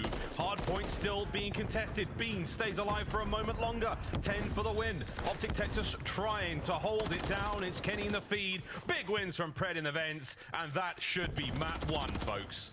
Yeah, make it fancy, why don't you? Pred just showing a little bit of sauce inside the vents as well, but great news from Optic Texas. Again, this is the series to sort of get that rhythm and flow back in your favor. And on map 1, well, that's exactly what they do. Maybe one small mistake the entire game, hitting for old. They lose one gunfight towards P3. They lose out on that single rotation. Otherwise, clinical performance on 6-star. Nothing really to write home about. Great plays through and through. Through and through, a clean start from Optic Texas. As far as Boston Breach, though, go, Chance, their hardpoint scores in the last week or so have been diabolical. This was a very, very high-scoring game. I think maybe the highest scoring game they've had. Don't quote me on that. All week long. I mean, since we've seen Major Maniac on the roster. Is that right? Well, yeah, they've had some rough looks, but 170 being one of the higher ones is more just a symptom of a camp that is not enjoying the tail end of the season. Again, now on a 14-map loss streak, I believe, and that ties almost the series loss streak that they are on as well. But the scoreboard, basically what you're going to expect to see. AR is nice and comfortable there from Optic, living inside the hills. Dashy, king of it, gets 222 on the inside, and of course everybody but Pred going positive, but Pred also throwing up the assist in damage as well. I mean, I think honestly, just a tale of two different teams and two different sets of teamwork, rather. So many more assists the Optic team was able to collect. Yeah, it felt like sometimes mostly the statue hard point, Boston weren't necessarily as effective at getting the trades. They weren't timing their hits together. moments like that from Kenny, very easy to just pick apart two players. Not necessarily a huge amount of pressure there, and we didn't see a whole lot of life there from Boston when it comes to those trade moments. So a little bit off there in the team chemistry, but again, a squad that's been in the doldrums for quite some time. Freeze, the two-piece machine, the only man really putting up massive work. We saw a little bit of life out of Beans towards the end, but again, too little too late, sadly. And not even the composure of Major Maniac could keep Boston Breach in this one as they go down 1-0 there in the first. Yeah, and you know, we mentioned the sort of expected, you know, stat sheet at the end of the game, how for Optic, everything made sense, what you'd expect in the matchup. Similar kind of vibe for Boston, like Beans consistently. He's throwing up fantastic damage. Like Beans is a shooter, no question about it. He kept pace with the rest of the lobby, but it is just as a collective, these guys a step behind, but 6-star we start on, and on 6-star we will stay for the S&D, but just a quick peek at the map flow. Boston, they fought a little bit at the start of the game, but Optic just able to run away with it and keep things nice and consistent. Again, the one mistake Optic sort of make on that first P3, otherwise a clinical performance. And even then, it was a bit of a mistake, but they do get the break with about 25 seconds to spare, so kudos to them being able to get that rep in. They're also staying on 6-star, folks, for Search and Destroy. We'll go to Karachi and then a double dose of Rio to close the series out. If we have to go to 5, and let's face it, these two teams have been here before, but it is unlikely. As the stats have said, Boston Breach on a historic run right now and in all the wrong ways. We'll find out how the Search and Destroy goes in the second chance. I'm not going to ask you how you think this one's going, so I'm just going to ask you instead, what did you have for breakfast? I didn't eat breakfast today. I just had coffee. Yeah, not a breakfast guy these days. I don't know if that's a good or bad thing, but hopefully the Boston camp had a nice brunch potentially in the horizon in Boston. Obviously, it's a city full of champions now. I know the city has been celebrating the win that the Celtics got. Maybe not so much the Breach squad, but hey, if they could pull off an upset here, it would certainly make headlines. But where Boston's issue used to be the game 5s, now they're just getting 3-0'd pretty consistently. So yes, it is the 11th seed versus the 12th. And if Optic lose this, they are going to end up in the losers bracket come the major, but a win here just adds some extra spice to their matchup against Toronto tomorrow.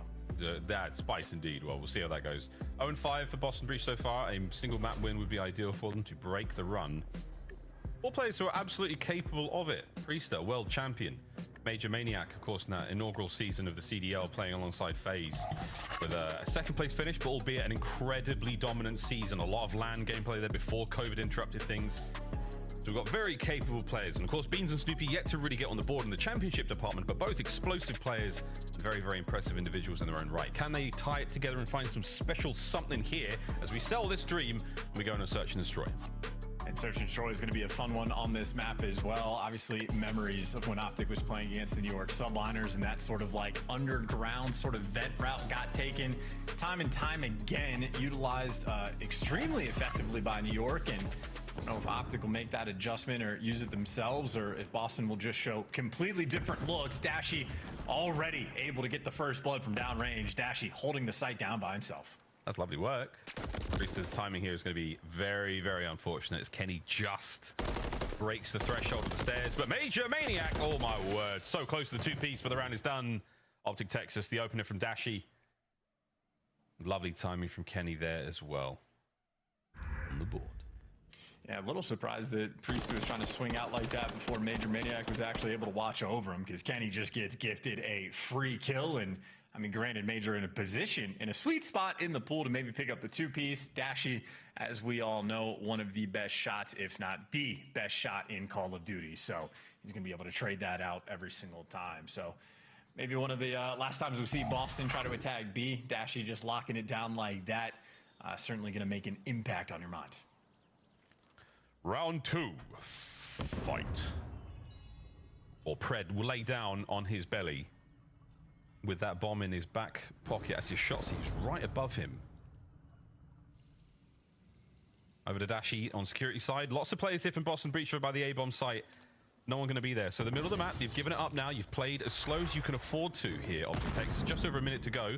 The nade will land. It will not connect. And now you're looking towards that bomb site. Check the secret stairs. That is it. And it's Beans. Oh, and he lands a good kill onto Shotzzy to start things off. Yeah, can't trade him out because Major dropped down to watch over him too. So that sort of underground route continues to be a thorn in their side. Kenny made an impact, but Snoopy there for the trades, and Optic have to get out of Dodge.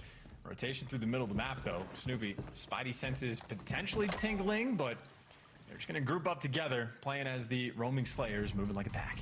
Well, no one's ears should be tingling after he pops steady. 25 seconds. We're going the long way around. We're back up towards A. Dashy secures the site. Says, Pred, bring it in, mate.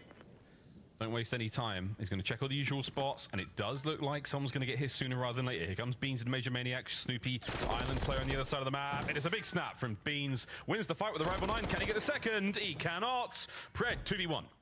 Can't believe he made it through the door, but now the issue is he's going to have to run back and check the bomb. Major certainly able to hear the door get kicked open, but here's the timing. Can he make it? He cannot. Pred, maybe like my ranked play teammates, not quite in position to give it the old college try. Good looks there again, though, from Major Maniac. He immediately transitions. Here's the door bang, throws his shoulder for a second, makes a 50-50 guess. Is he going to be in front of me, or is he going to be on that secret platform below? And he does get the good read. Would he have been able to actually stop the kill onto Snoopy? That's the next question, but either way, you'll take that happily, Boston Breach. Lovely equalizer found there. Here we go, Boston on attack.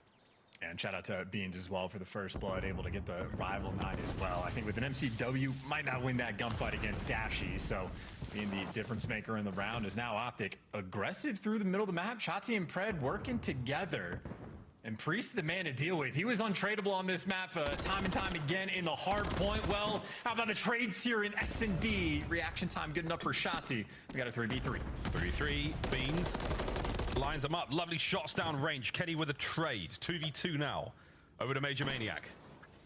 The lone defender of the bomb for the moment. There's the smoke too. Here's the one-way time. Stuck him. Snoopy gets a big one. Can he get the second? He can't. Kenny? Whoa, that's the Major 1v1. Wins it. Boston take the lead. And that's just aggressive as well. No time wasted over by the A site. They sort of felt Dashy's presence by B. Don't want to deal with that, and able to handle the retake as well. Again, credit to Priesta on the flank, at least able to get that entry kill, catch Optic slipping, and in the 3 versus 3 again, just effective trades, right? Beans able to get his one against Dashy. Kenny might be able to trade it out, but Major Maniac, certainly the player you want last alive on your team. Good work again on the damage front from Snoopy there. Lovely stick on a shot, so he changes the game, and the damage into Kenny basically guarantees it. 2-2 split here from Boston, 2 towards the pool side of the map. Spots Kenny. Oh, and Snoopy, you wanted that. An awkward spot to be in now, Daddy used. There's no way Kenny's going to fall for this one. Meanwhile, the A-bomb site wide open, free, planted. See you later, lads. There's the retake. Yeah, Pred aggressive down the lane, or maybe going to back out and play underground, but they've got intel on everything. It is going to be a triple hit through you. Best of luck here for Boston. Shotzi starts off proceedings with a kill onto Major Maniac there. Spree's now done. Snoopy, check the corner, gets it wrong. Dashy with a freebie. Priesta, though, does manage to find one. Slow things down, but you don't have a whole lot of time to burn. Pred with a trade. Lovely work. 20 on the clock. Beans in a tough spot. Yeah, and nothing you can do. 18 seconds left. Going to get shot in the back. And a moment for Boston where I don't know if they entirely knew what they wanted their game plan to be for the retake. Major Maniac gets caught down the lane as Priesta is wrapping through the middle of the back to him. So instead of trying to triple hit through you, they wanted to go for a 2-2 push. But by the time they make that decision, well, the dominoes already start falling. And whether that be because smoke doesn't actually make it out or maybe something they talked over beforehand. But either way, small mishap there for Boston. No retakes, and that A-bomb site reigns supreme. Good old A-bomb site. I do think the smoke, yeah, must have been eaten by the trophy system. So that is a huge loss, actually, in the round, especially for the teams trying to retake in this position. Beans there, the lone man of security. 3 through middle of the map for Optic. And Dashy, once again, the man loves those long-range fights. Stop giving them to him.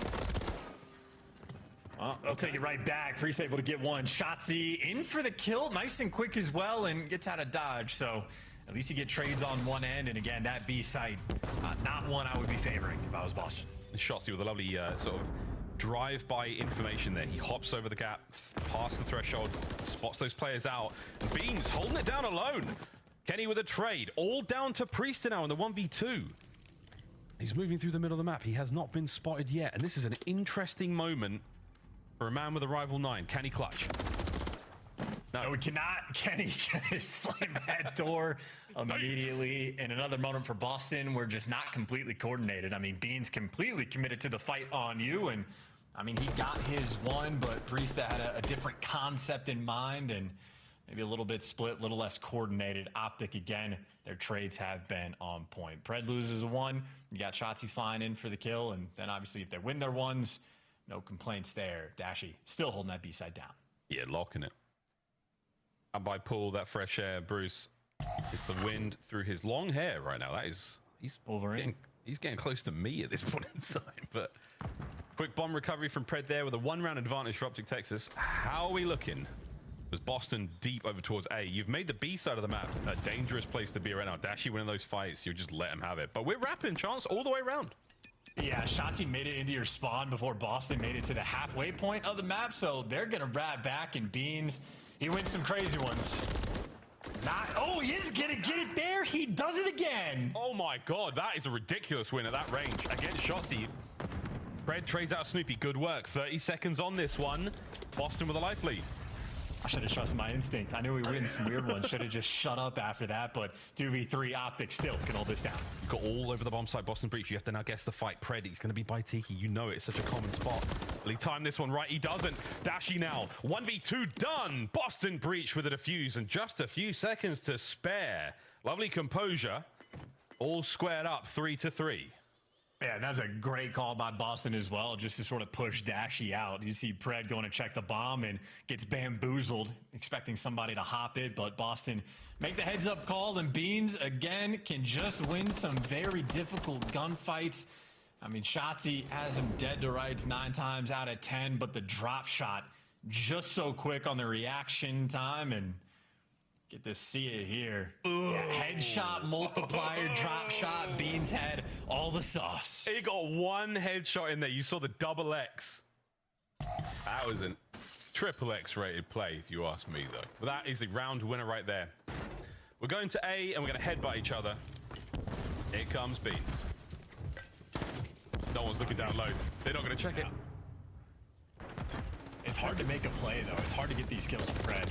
And that's exactly why. Yeah, timing stuff.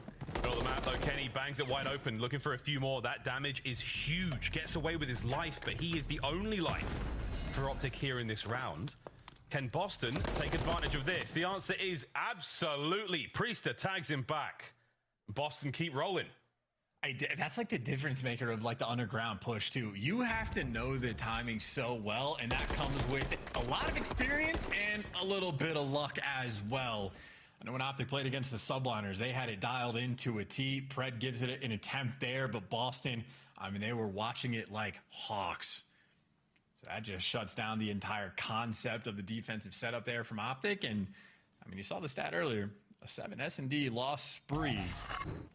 They're going against Boston, who are also on a 5-map S&D loss spree, and whichever team loses here, a little bit extra demoralized, I would say. Truly. Well, back over to B we go. Again, Optic Texas, a free and open pool. No one's going to be making it there just yet. Boston still applying the sunscreen, I can only assume. Shotzzy, great timing. Priesta there knew something was up, but it's not going to matter. That's the bomb down, and that is a man down. It's the exact same strat just about where Shotzzy flies through, and Boston just not appreciating the map space that Optic could have been taking. In the meantime, Snoopy is going on a world tour of a flank, and you killed Pred, not Shotzzy. You know he's nearby. Hold it. Shotzzy still keeping close. Beans, will he tag him back?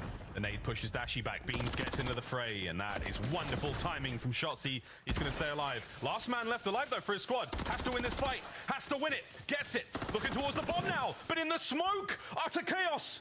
Can Snoopy win this 1v1? And it's not going to matter. It was pistols at the bar, and Shotzzy walks away with it. Yeah, and there was one way that Shotzzy could have won that round, and well, it was just indeed the one way. Easy pun to make, but I mean, that is sort of the smoke cheese that we have been seeing at the pro level. Smokes look different from different perspectives. So the guy standing in the smoke, if he's at the edge, can see you clear as day, but you see Snoopy's issue. Trying to see somebody in it, near impossible. So Shotzzy just buying time, buying the gunny, and poor Snoopy. I mean, he goes on a world tour to make the play, nearly does it, but Boston get punished again. Very indeed. Punishing enough to tie up the 4-4 here on 6-star. Full spree from Shotzzy. Can he make it 5? The answer is no. He eats a nade in the meantime. He doesn't see Major Maniac sneak by. But Optic are all over that B bomb site. Snoopy on a flank. If he gets there a little faster, it might help out. Major Maniac from the pool. Here comes Shotzi. Gets himself kill number 5. Yeah, and this could be huge if he gets the cruise missile as well, so wants to bait for his teammates. Snoopy, though, talk about taking some map space, wins the gunfight against Dashy, gives you a 2 versus 2, and talk about an important round. 4-4 tie right now in the game, and of course, Shotzi, if he wins it, gets a cruise missile for the next one. We're gonna check this. There's the smoke. There's one. And we're on the edge of that smoke. Absolutely. Big damage into Shotzi. Will he be able to get the kill? He's got not a lot of time, and he's trapped on the site. And he's playing for the kill, too. He just wants one. Cares less about the round, because they're not going to give it to him. Just wants to find number 6, but Boston literally showing and giving him nothing. And the angle, not good enough. Snoopy there to shut it down, and what a big round for Boston. Snoopy again. Previous round goes on a massive flank, nearly makes the game-winning play, but the smoke really shuts that down well. Takes the map space again, catches Dashy, and just barely gets away with 15 extra HP, but makes it a 2v2. Snoopy making some plays. He smells the cheese a mile away. And that time it was stinky enough to be avoided. Big moment here from Boston Breach. It's map point, and it's history in the making. Optic on the attack. Yeah, this is to snap a 14 map loss streak right now, I believe, for Boston. So it'd be nice just to feel a W at all. There's the opening smoke, but it is a ruse. No one's moving at all, except over towards the B-bomb site, and that's where Beans is, and that's where Beans will hold first blood. Can he live as well? Able to heal up at the very least, so ready for the next gunfight. Has the intel, sees 2 players, has help on the trades, but Beans doesn't need it because Beans is omnipresent, shutting him down. How dare you try to mess with him? Oh, it's happened! Ladies and gentlemen, I don't believe what we've seen. The end of the drought is over, and that man on your screen just turned Optic Texas inside out. What an unbelievable 3-piece. History made. Boston Breach have won a map. And it's just like he takes extra bullets too. I swear, like, as so many gunfights for Beans, he gets away 1 HP, I think multiple times against Shotzi as well. So not enjoying that gunfight. You think you know how much damage it takes for Beans, just a little bit extra. And it is a little funny as well for Beans, just the fact that, I mean, he loves S&D specifically against Optic. I don't know what it is, but 3 first bloods, 11 kills as well. And the difference maker in multiple rounds. I mean, keep in mind, Beans had the round where he's playing down low, gets the first blood, picks up the rival, has to kill Dashy a little bit later down the road after that. Has the round where he's drop shotting against Shotzi, getting the headshot multiplier with the MCW being the impact difference maker as well. And then the final one, Beans just calls it. So almost single-handedly winning you 3 different rounds. Beans, MVP for sure. A superhuman performance. The last time Boston Breach won a map, which was Search and Destroy, was May 31st. Congratulations to them on getting on the board. That B could not look any sweeter for them. B for Beans, B for Boston Breach. Well, that is a 1-1 in the series, Chance. And all them 3-0s. Look, it has to start somewhere. We'll see what happens on the control. But for now, Boston Breach, I mean, is it Pringles? Once they've stopped, will they, what was they popped? Can they be stopped is, I suppose, the question of me. Optic Texas, time to bounce back here on control. We're going to go to a very quick commercial break in a moment, folks, but as you can see, a very, very spicy Search and Destroy there. No? Oh.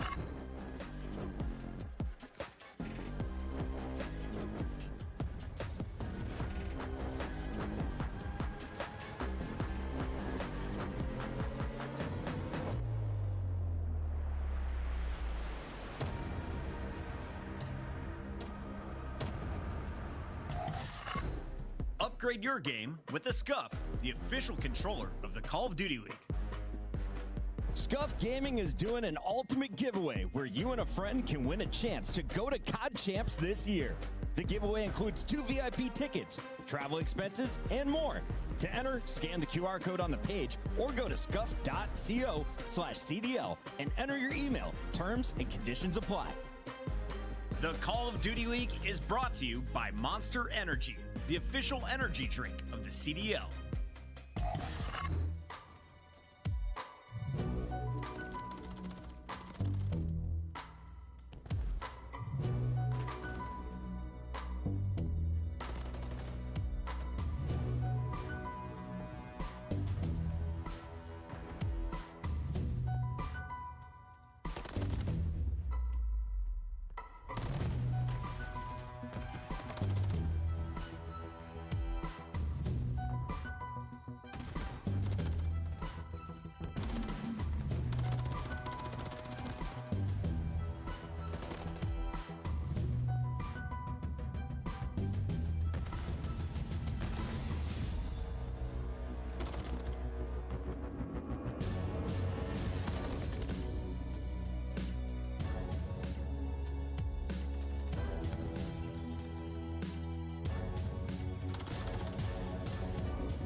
where were you when Boston Breach found their big win in this historic losers run? An unbelievable precedent set chance. The series loss streak is still alive, but the map loss spree has come to a close. I mean, one more and they would have been about as disappointed as the flock to it, you know, girl's dad is right now.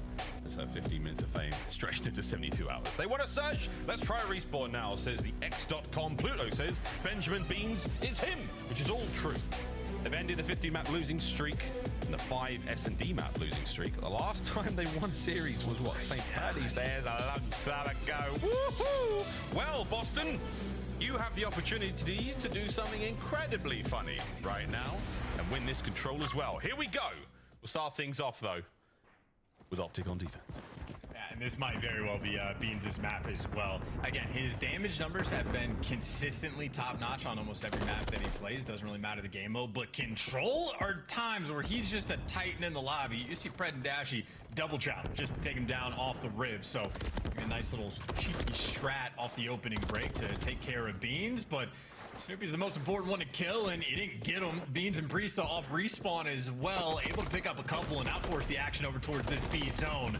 Boston, maybe biting off more than they can chew. Priesta by himself needs way more help. He will get some of that help in a moment. Dashy, they can see him on the left-hand side of the screen. Here come the boys on the right. Perfect retake situation there on the B zone. Not able to get into it. Oh, they line up. Oh, God. It's okay, though.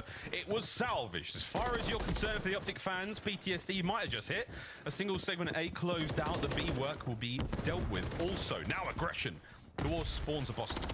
And Boston also never went for the A capture. They didn't try to fight the two front war. They wanted to jump on B as quickly as possible. But now in these mixing moments, not going to be easy to capture A either.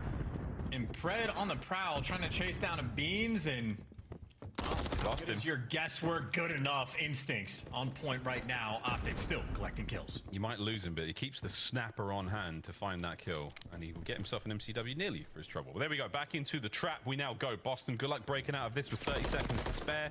Not a huge amount of lives lost, and that's absolutely fine. For now, the time will be the thing that brings him down. Dashy will be the thing that maybe just brings Boston down. Going vertical on this one as well, spinning in circles, waiting for the chow, but Boston, even with this little time on the game clock, we're really waiting to make that happen. They're gonna stop it, get a triple stack in with 13 seconds left, but if I'm Pred, I'm pouncing. Get on this zone and try to stop it before they can capture it, but Optic, different ideas. They're gonna let that zone fall. Optic are all over the map right now. Kenny in your spawn, complete coverage. You have yet to deal with all the members of Boston. Major Maniac, the last man standing here. It is absolutely him against the world right now. His teammates have pushed out. And Major Maniac looking to help the boys escape the trap. Dashy dealt with. Wow, he was giving him the hands as well. That's a force spree as well, so major opportunity here to make the extra play. Playing for the kills and maybe a little bit of intel. Major picks up number 5. Now the trades are rolling through. Trying to keep track of where it actually is. Yeah, the overseer for Kenny, but Dashy a little bit too quick. You see the aggression Optic are playing with Dashy. I mean, flying at you from the top ropes to get top red. Boston running out of time. 25 seconds on the clock. They need to touch it just to stop the clock. Just to stop the clock, but the life count as well is getting very tight. Optic with the 11 lives left. I mean, a single sweep of kills will certainly help out. No one showing face whatsoever to Beans. He's going to have to go hunting for these kills. His teammates are getting picked apart. A couple of trades. Uh-oh, Kenny walks out into trouble.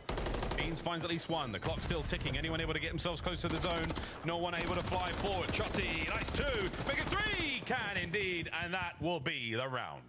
Yeah, the sneakiest bust spot of all time. I don't know if it's going to be checked more at champs, but it is just it's just, yeah, it literally is abnormal. Teams are a little bit better about it now and like search and destroy just to weed it out, but it is just such a sort of unique spot on the map that it doesn't feel good until you use it, and then it's just godlike. Yeah, it's so close as well. I mean, this is what Shotzi's POV from that spot. 1, 2, 3. I mean, Priesta, if not being shoulder to shoulder there with his teammate, the opportunity for the 4th there would have been great. But Shotzi, front of the bus, had himself a good time. And also, just a side note on this, we saw Kenny hop up on the bus stop as well. He loves that. Just throwing that out there, it just tickles me for some reason. More than getting tickled right now, all these cars exploding. Beans, once again, the first man to be brought down in back-to-back rounds. I was going to say, I was expecting Shotzzy to get traded, but Snoopy actually jumped at the worst possible time. And now Shotzzy showing off the moves. Yeah, maybe an accident there in that moment. But either way, look at this. Pred found his way towards the B zone.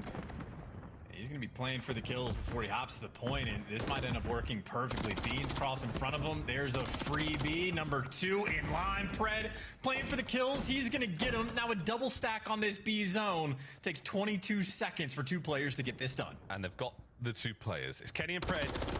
Priest walks right into that one. Slight reposition now. And Kenny on the back room, he'll be safe for a while. 2 segments gone at both zones. It's a race, which B will win.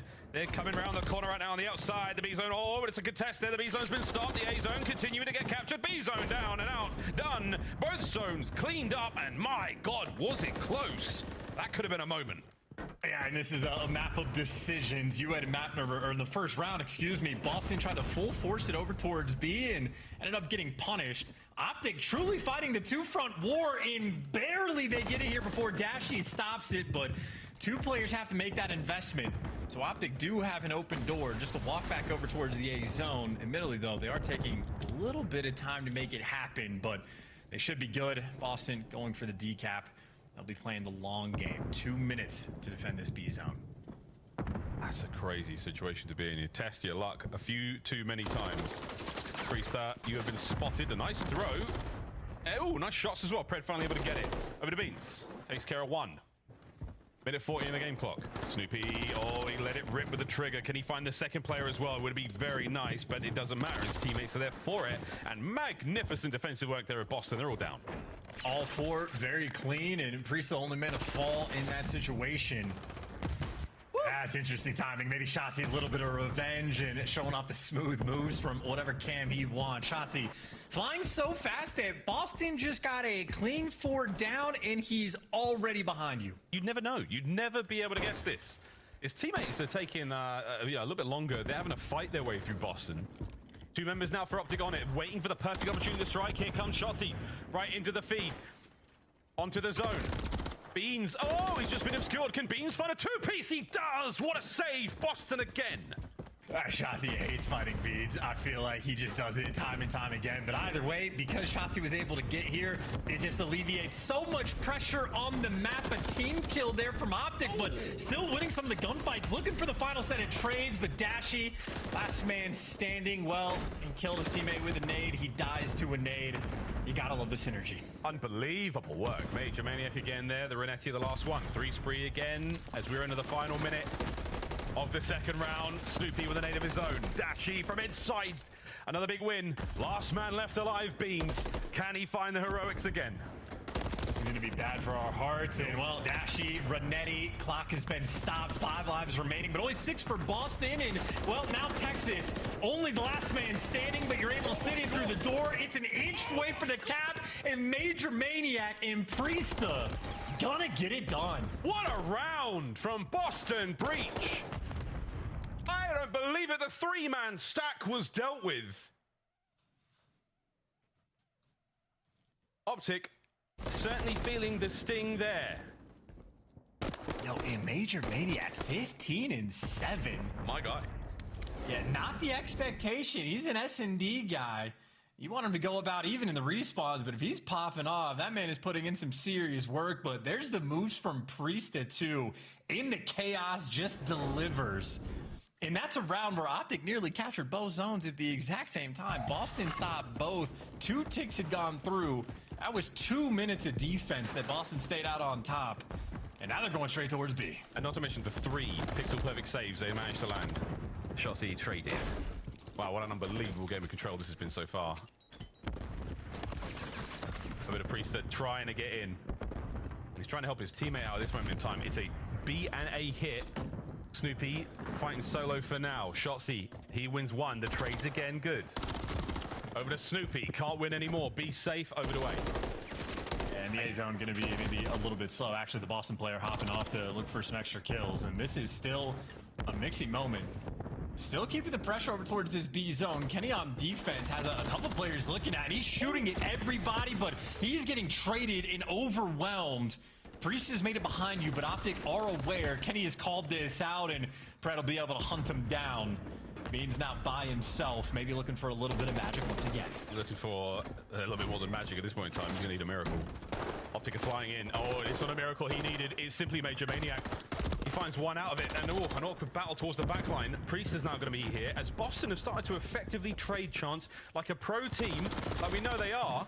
They're actually trading. I don't believe what I'm seeing. The second segment A gone as well. And they're going to have so much time, because, yeah, Optic not going to be able to defend this A zone. It's been a solo capture virtually this entire time, so maybe extra drains on the life front. So 20 remaining for both teams. It's plenty for a moment. Definitely gonna have to be careful the longer this goes, because as you pointed out, the trades, I mean, they're just out and about all over the place. 19 and 9 for Major Maniac. There's the 20th kill for Spree. Here comes 21. Oh, I called that one a little prematurely. Oh dear.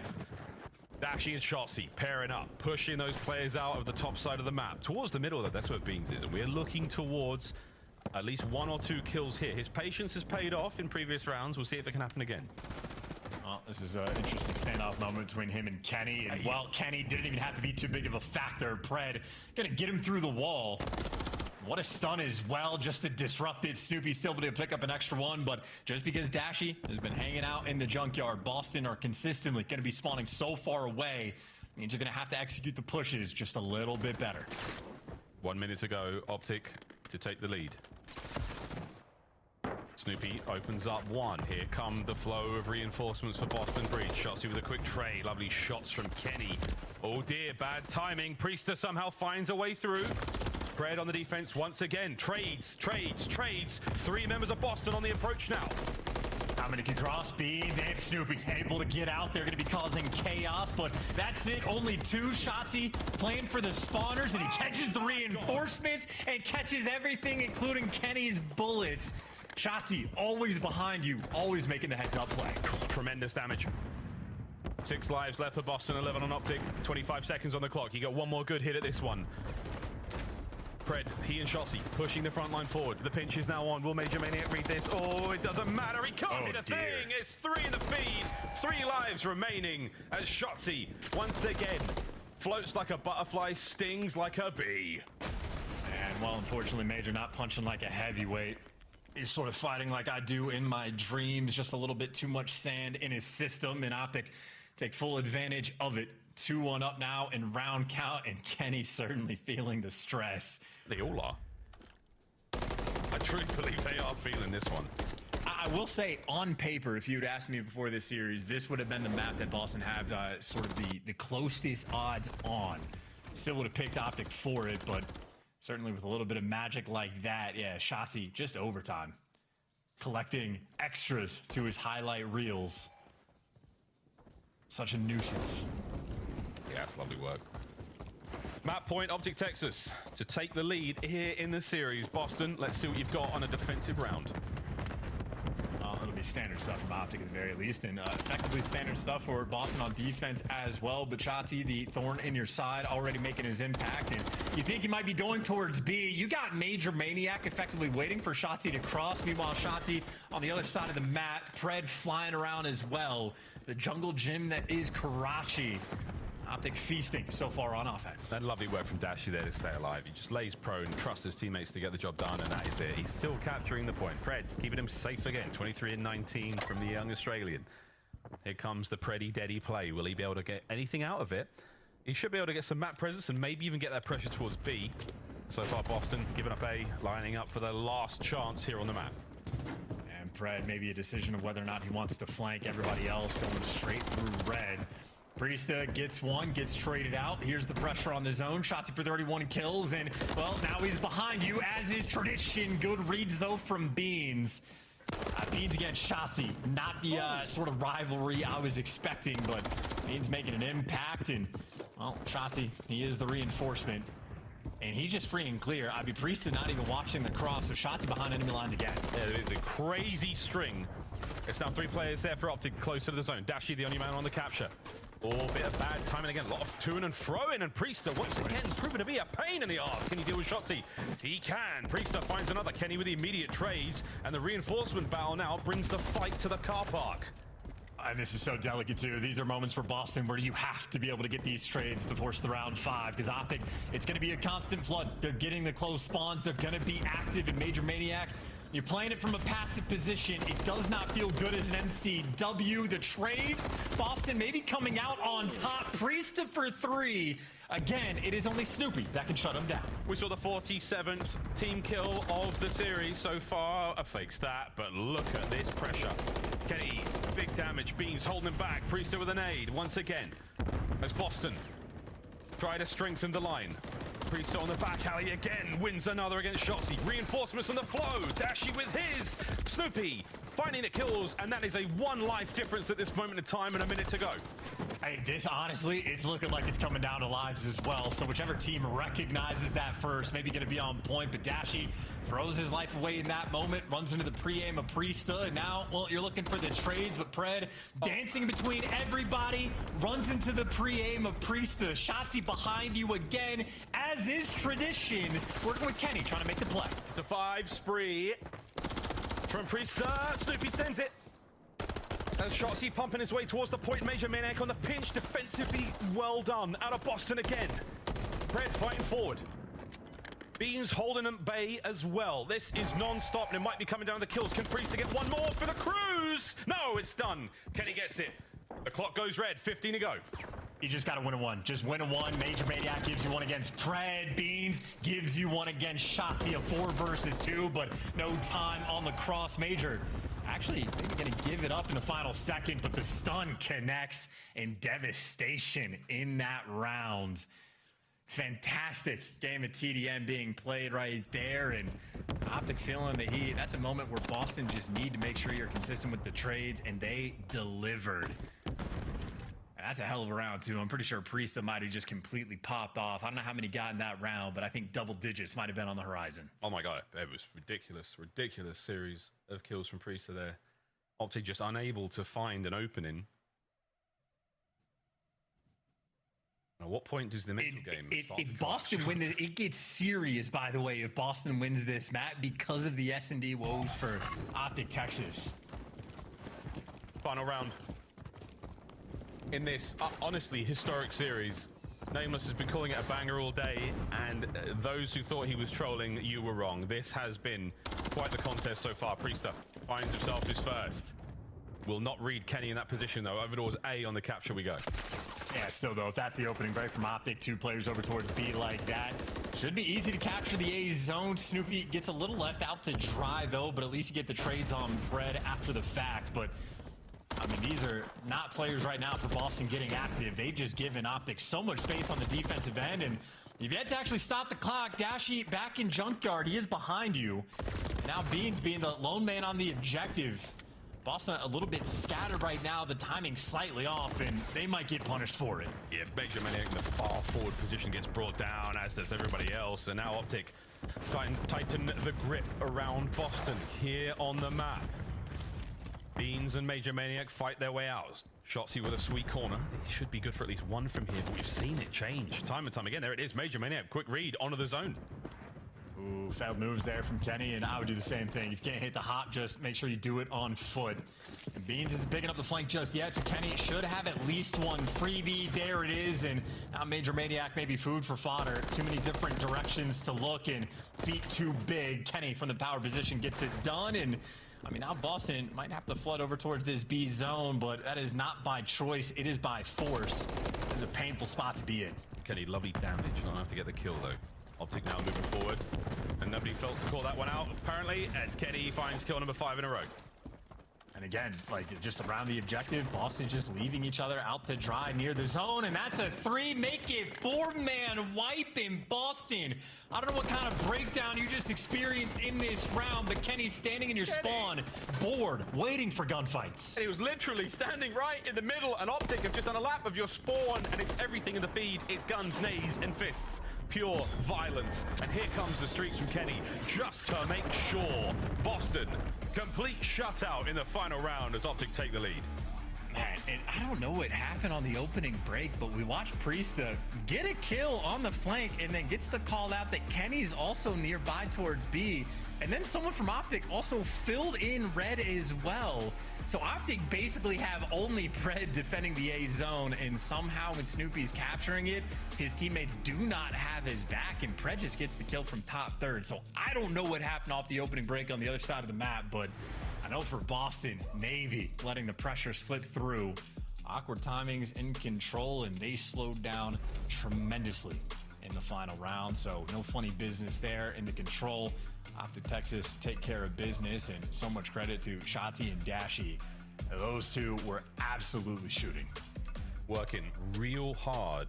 7,000 damage there from Shotzi. On the other side of the board, Priestess 35 and 35. It's safe to say the man was well and truly involved in that map.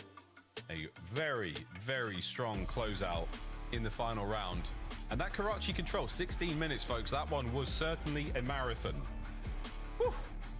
Well, what a series this has turned out to be. Highlights from that one, folks, and we really saw it all.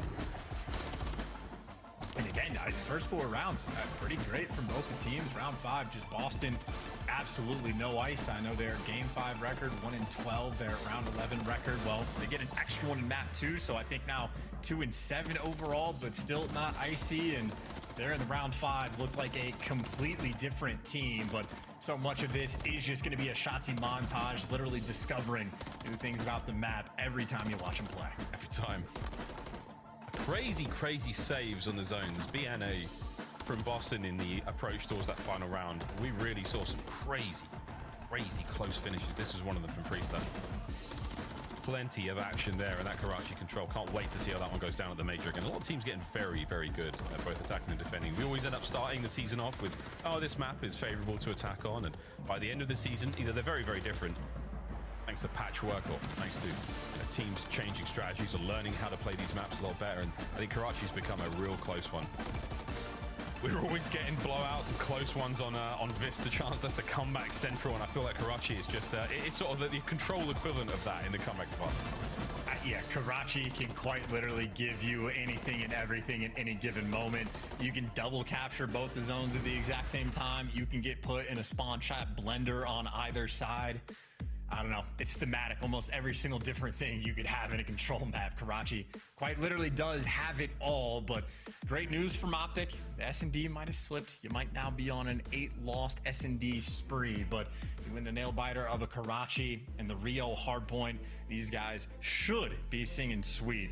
Obviously, Boston, their hardpoint record has been abysmal throughout this stage. And I mean, Miles, you were correct, actually. One of their higher scoring games was in the map 1. We only got to 170.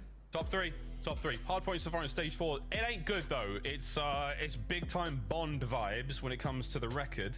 Optic Texas at 7-3 on a 4-win spree, 8 loss on the side of Boston. I mean, just the team KD's not massively different across the board, but my God, just not being able to win it for Boston to stay alive in the series and do the unthinkable and force the Game 5 on Rio is too tall an order, I fear.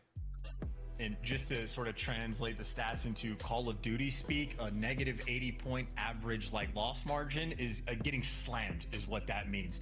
Not great, and it is on a consistent basis. It's not a good look when you score 170 points and we're like, hey, that's better than usual. It's not bad. Yeah. Here we go. So a little debut there, or sorry, not debut, but a little cameo from Coach Shawnee, who obviously had a very exciting debut playing for Boston Breach this season. Never a great sign when that has to happen, but he played his heart out, and they certainly had a good time. Optic Texas having a good time now as they feel like the series is theirs to truly win now. Can they throw it? That's the question. But we see a Game 5. Rio hardpoint on the way. And an 8-4 record means Optic fans going to be quite a bit more comfortable on this map. And I know the record isn't too terrible for Boston at 3-3, but they are not great at holding the hills, and they are not great at breaking them. This is certainly a roster that they have struggled all the same. And Bashy is a shooter. I think that's sort of like the win condition in my mind for Boston. You need the shooters to have those crazy pop-off games, the big moments. We've seen basically every player, I think, but Snoopy maybe this series, sort of take their turns and have those moments, but you need a little bit extra just to be competitive. 2-2 off the rip here for Optic. Texas, nice shots from Snoopy there, soaring. But a little too hot, as Snoopy tends to get. Predator shots here, then make the hard point wide open, make it all Optic Texas, and Major Maniac has to back on up. Too much damage dealt. Priest of trades. Lethal affair from Shotzi as he presses forward and keeps the time flowing. Yeah, I mean, you more or less win the opening break, you get control of the hill, and then you just check 27 corners where nobody is, and you just die and get broken down, and well, Optic maintaining the spawns as well over towards P2 and keeping the pressure up around the hill. Pred tries to track down, and Priest is going to catch him, but Optic are happy to trade away the final maybe 15 seconds to scrap. They'll be at a small deficit, but they have a wild setup on the new hill. So much so that Shotzi is re-pinching P1. Boston, if I'm them, you hit the go button and work this guy on the flank. Kenny, he has tucked himself in a deep pocket in the map and can only give you one. Oh, through the front, Shotzi Beans trades out. Wait, Beans, whoa! It's a big win from Dashi. Fred now moving as fast as he possibly can. Brilliant tags in a Priest of the Air. Great catch. That could have been a big problem there for the setup for Optic. But they've got P2 now, they've got the time, and they've got everyone from Boston coming out one alley until Priest hits the wrap. Yeah, bad timing there from Ken. Yeah, Priest maybe on a slightly late there on the pinch, but it ends up working out for Boston. Just to try to open up the floodgates, but Dashi trying to slow him down because Shotzi on the pinch can't give you anything but damage. Boston have the break, and all for the final 20 seconds right now, Boston just want to keep Optic pinned back in their spawn, make them fight as long as possible. These guys like Beans are rotating over towards New. And well, only 10 seconds for the final bit of scrap Optic able to collect, and this would be Boston's opportunity to now get back on the game. All 4 players up, and they are turtling, waiting for the pressure to come to them. It's a 2-man lineup on the back line here. Priest and Major Maniac take care of their first. Beans gets the second there on a shot, see the middle of the map, so Optic take a couple of big hits. Pred somehow winning that sensational gunfight. Hard point now in contest. Dashi and Shotzi punch on through, and that's their time. Yeah, and Boston turtled so hard that now they lose the spawns. They let Optic just get up and take control to grab the time and block it. I mean, that entire setup for Boston was basically just praying that Beans wins the fight on the players that come in there through boxes, and well, that's tough. You're not going to have success. Not going to have it at all. Firing squad to the back line here by the arcade. Fred. He gets at least one more out of it. Snoopy once again just absolutely full sends into the point. Good news, you're going to get 12 seconds of scrap time. Bad news, you have a long way to go. Your Optic players are now, okay, the pinch might be on here. Major Maniac causing problems. Shots got the front covered. Kenny, can he get 2 here? That'd be huge. No, you've still got an open avenue to work with, and spawns are a little squirrely.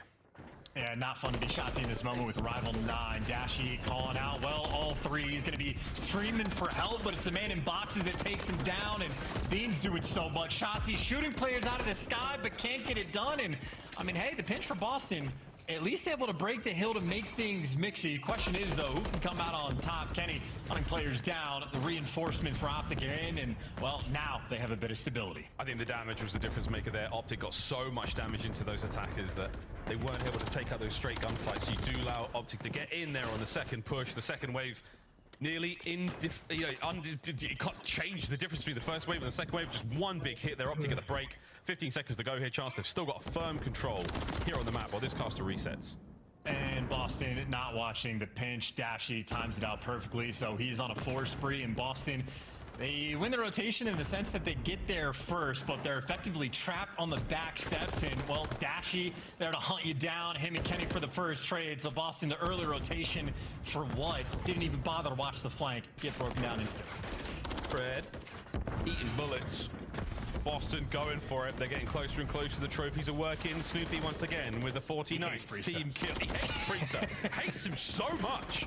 Another team kill. And Pred's still alive in this life as he's dancing around. Shotzi backing him up. Whoa, a little bit windy there as Pred finds it. Trades again. Optic. They've got the kills, not the time just yet. Yeah, and then Boston, like, you know, they're sort of playing like a default game. They're doing some standard stuff. A lot of the plays are fine, but they're never really giving you any bit extra. And obviously Optic, well, when they get the kills, they capitalize and, I mean, just take you down, pin you back and spawn, and just really a fully forced effort.